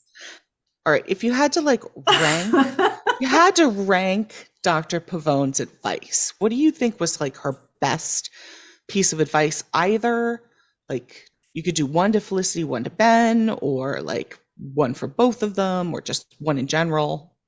Well, and there's more that you haven't even seen yet. There's the whole what's in the drawer up until now. I mean, I think take the intern. Boy, I don't even know how to rank it. It's all so good. I mean, it's all an 11 between 1 and Javier. Yes. That's exactly what I would say. I mean, I think what I like about her the most is the broad strokes of it, that so we see her give advice to Felicity and we see her give advice to Ben. And what I like about it is that she is different with those two people. She approaches Mhm. them differently. She uniquely customizes her approach to match with those, what she thinks those two need. And I like that, right? She's not just like one tool for every project sort of person. I think the way that she builds a relationship with Ben and gets him to start trusting her, even though he's so reluctant to trust authority figures, she is very effective at building that relationship with him and getting him to the point when he can start thinking about these bigger choices he needs to make. And with Felicity,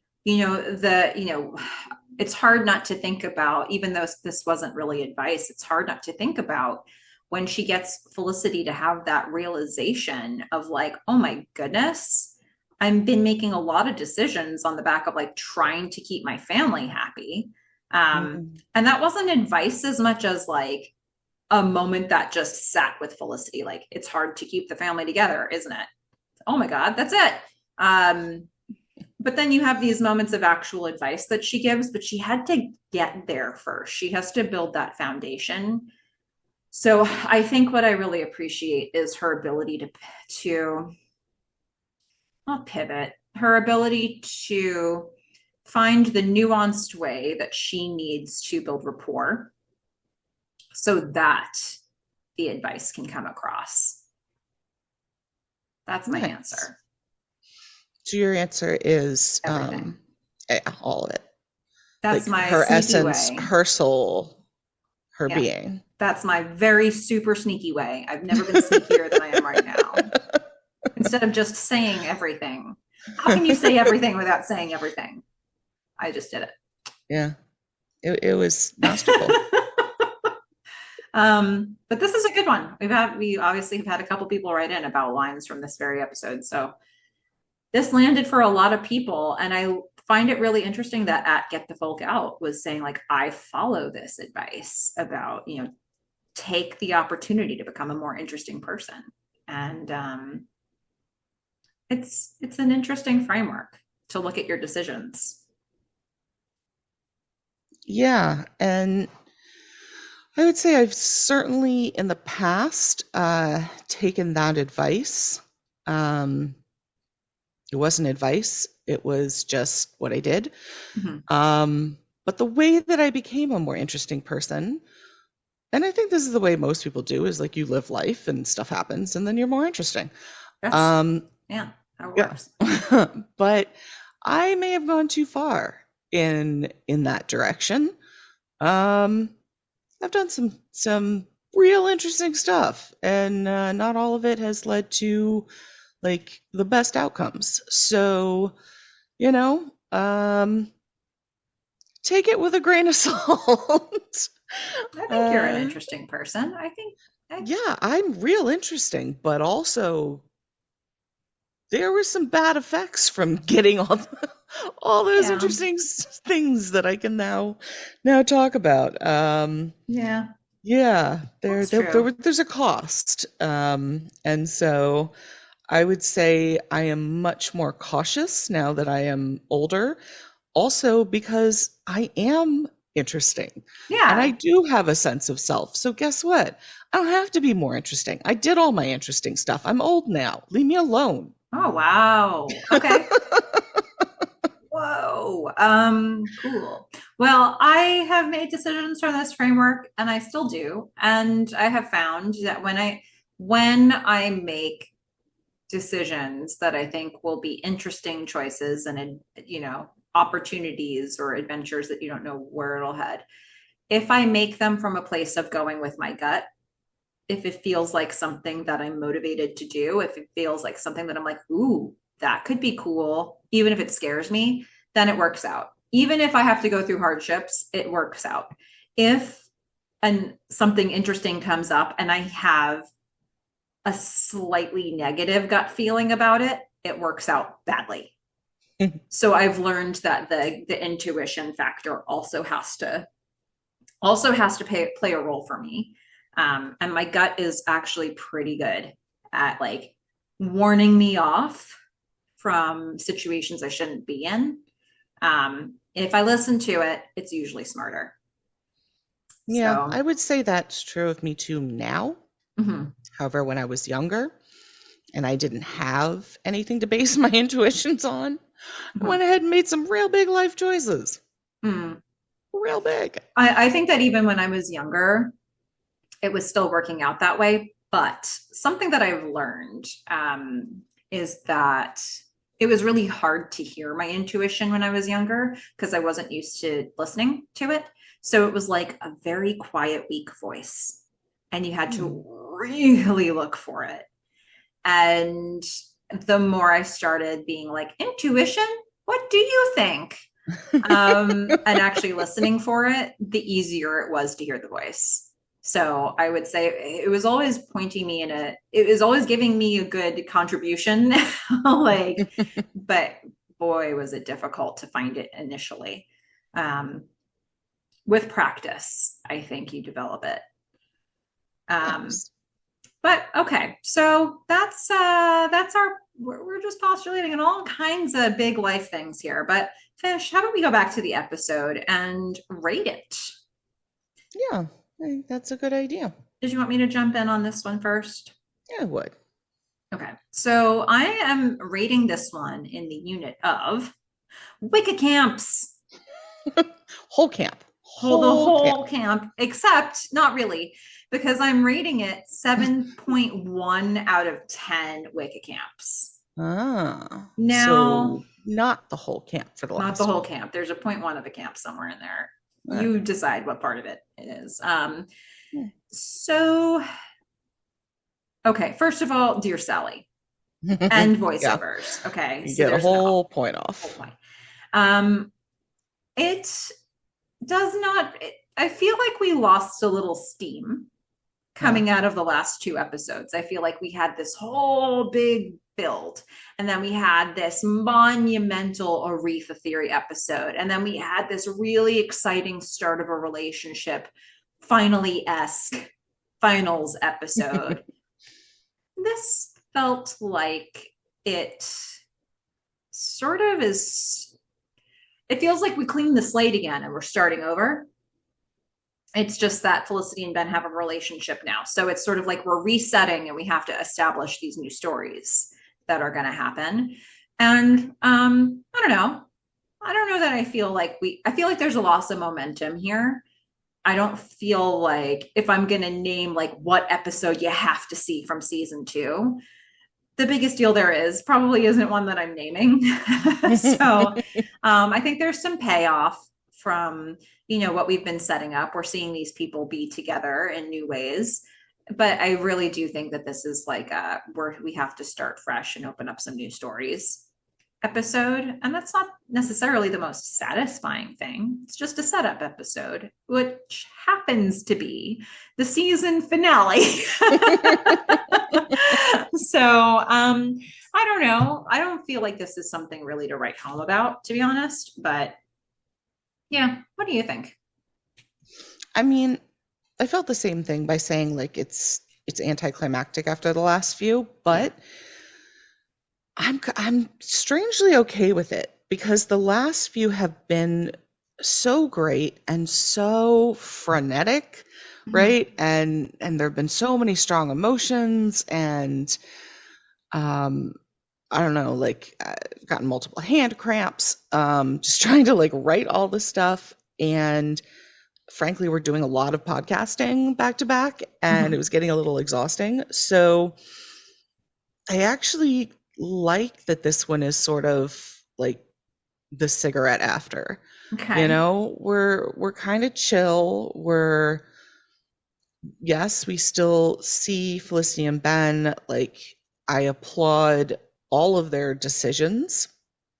And I really like that scene at the end with Felicity on the roof, kind of standing on her own. Mhm. Um, and I like the fact, I mean, they are opening up all of these sort of new things, right? Mhm. But as opposed to it kind of landing flat, because I don't know what's going to happen. I'm actually really interested to see what happens with Meghan and Sean, what happens with Noel and Natalie, Mm-hmm. like what happens with, I don't know, like Julie and her kidneys.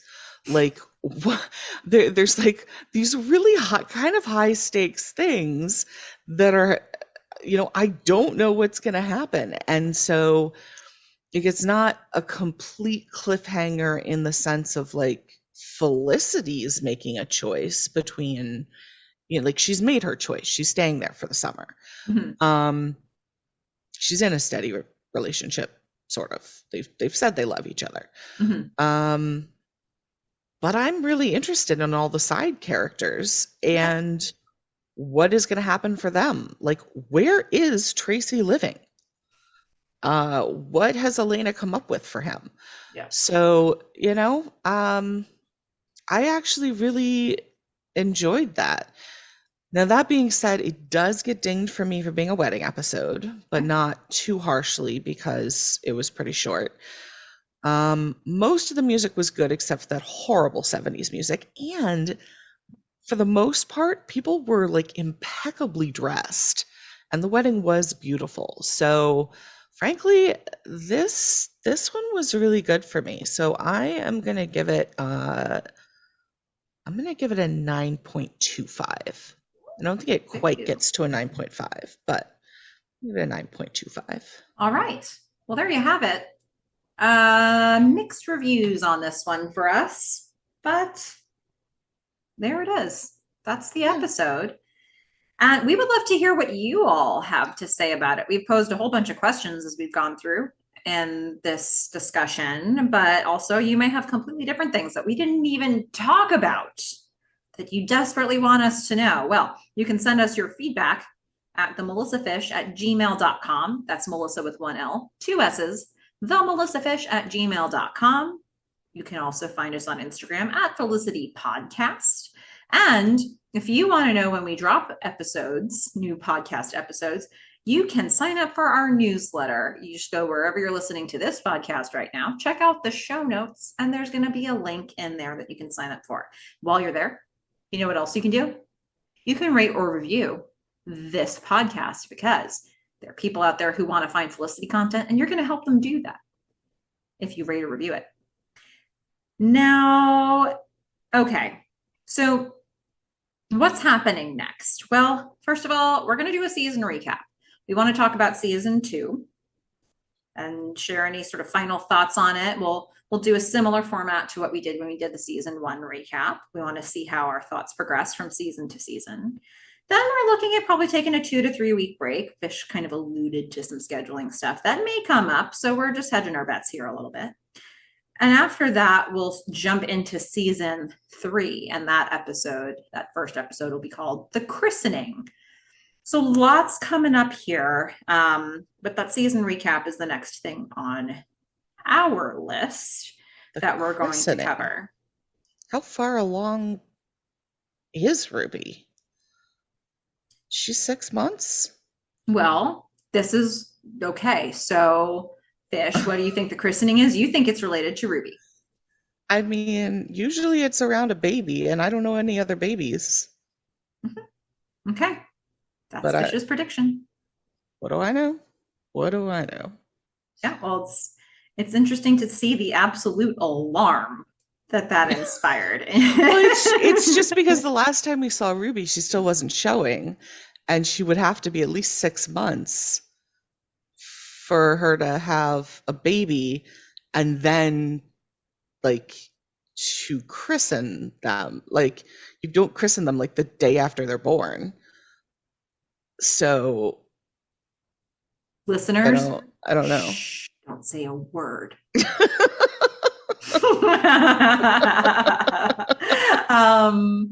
I'm just gonna be so long spiral for us. I know. Until I know what actually happens. It's I've maybe just like done 2 a months. horrible, terrible thing to Fish. And she's going to enjoy it. I'm going to enjoy it so much. I think it's fair to say this is like red alert alarm from Fish. And I'm not going to answer this question for you. Okay. We are all going to take some satisfaction in knowing that Fish and I may not actually talk about this episode for months. Nope. And I'm not the kind of person who will watch it ahead of time because I don't want to ruin it. Sure. Yeah. I urge you not to. So, yep, that was a fun prediction. So, anything else you want to say about this one before we close out? No, I liked it. Okay. You just want to go ahead and reel about what I just dropped. Awesome. A little bit. Well, until next time, Fish, don't hook up with Ben while I'm gone. I'm a fish. Bye. Bye, everyone.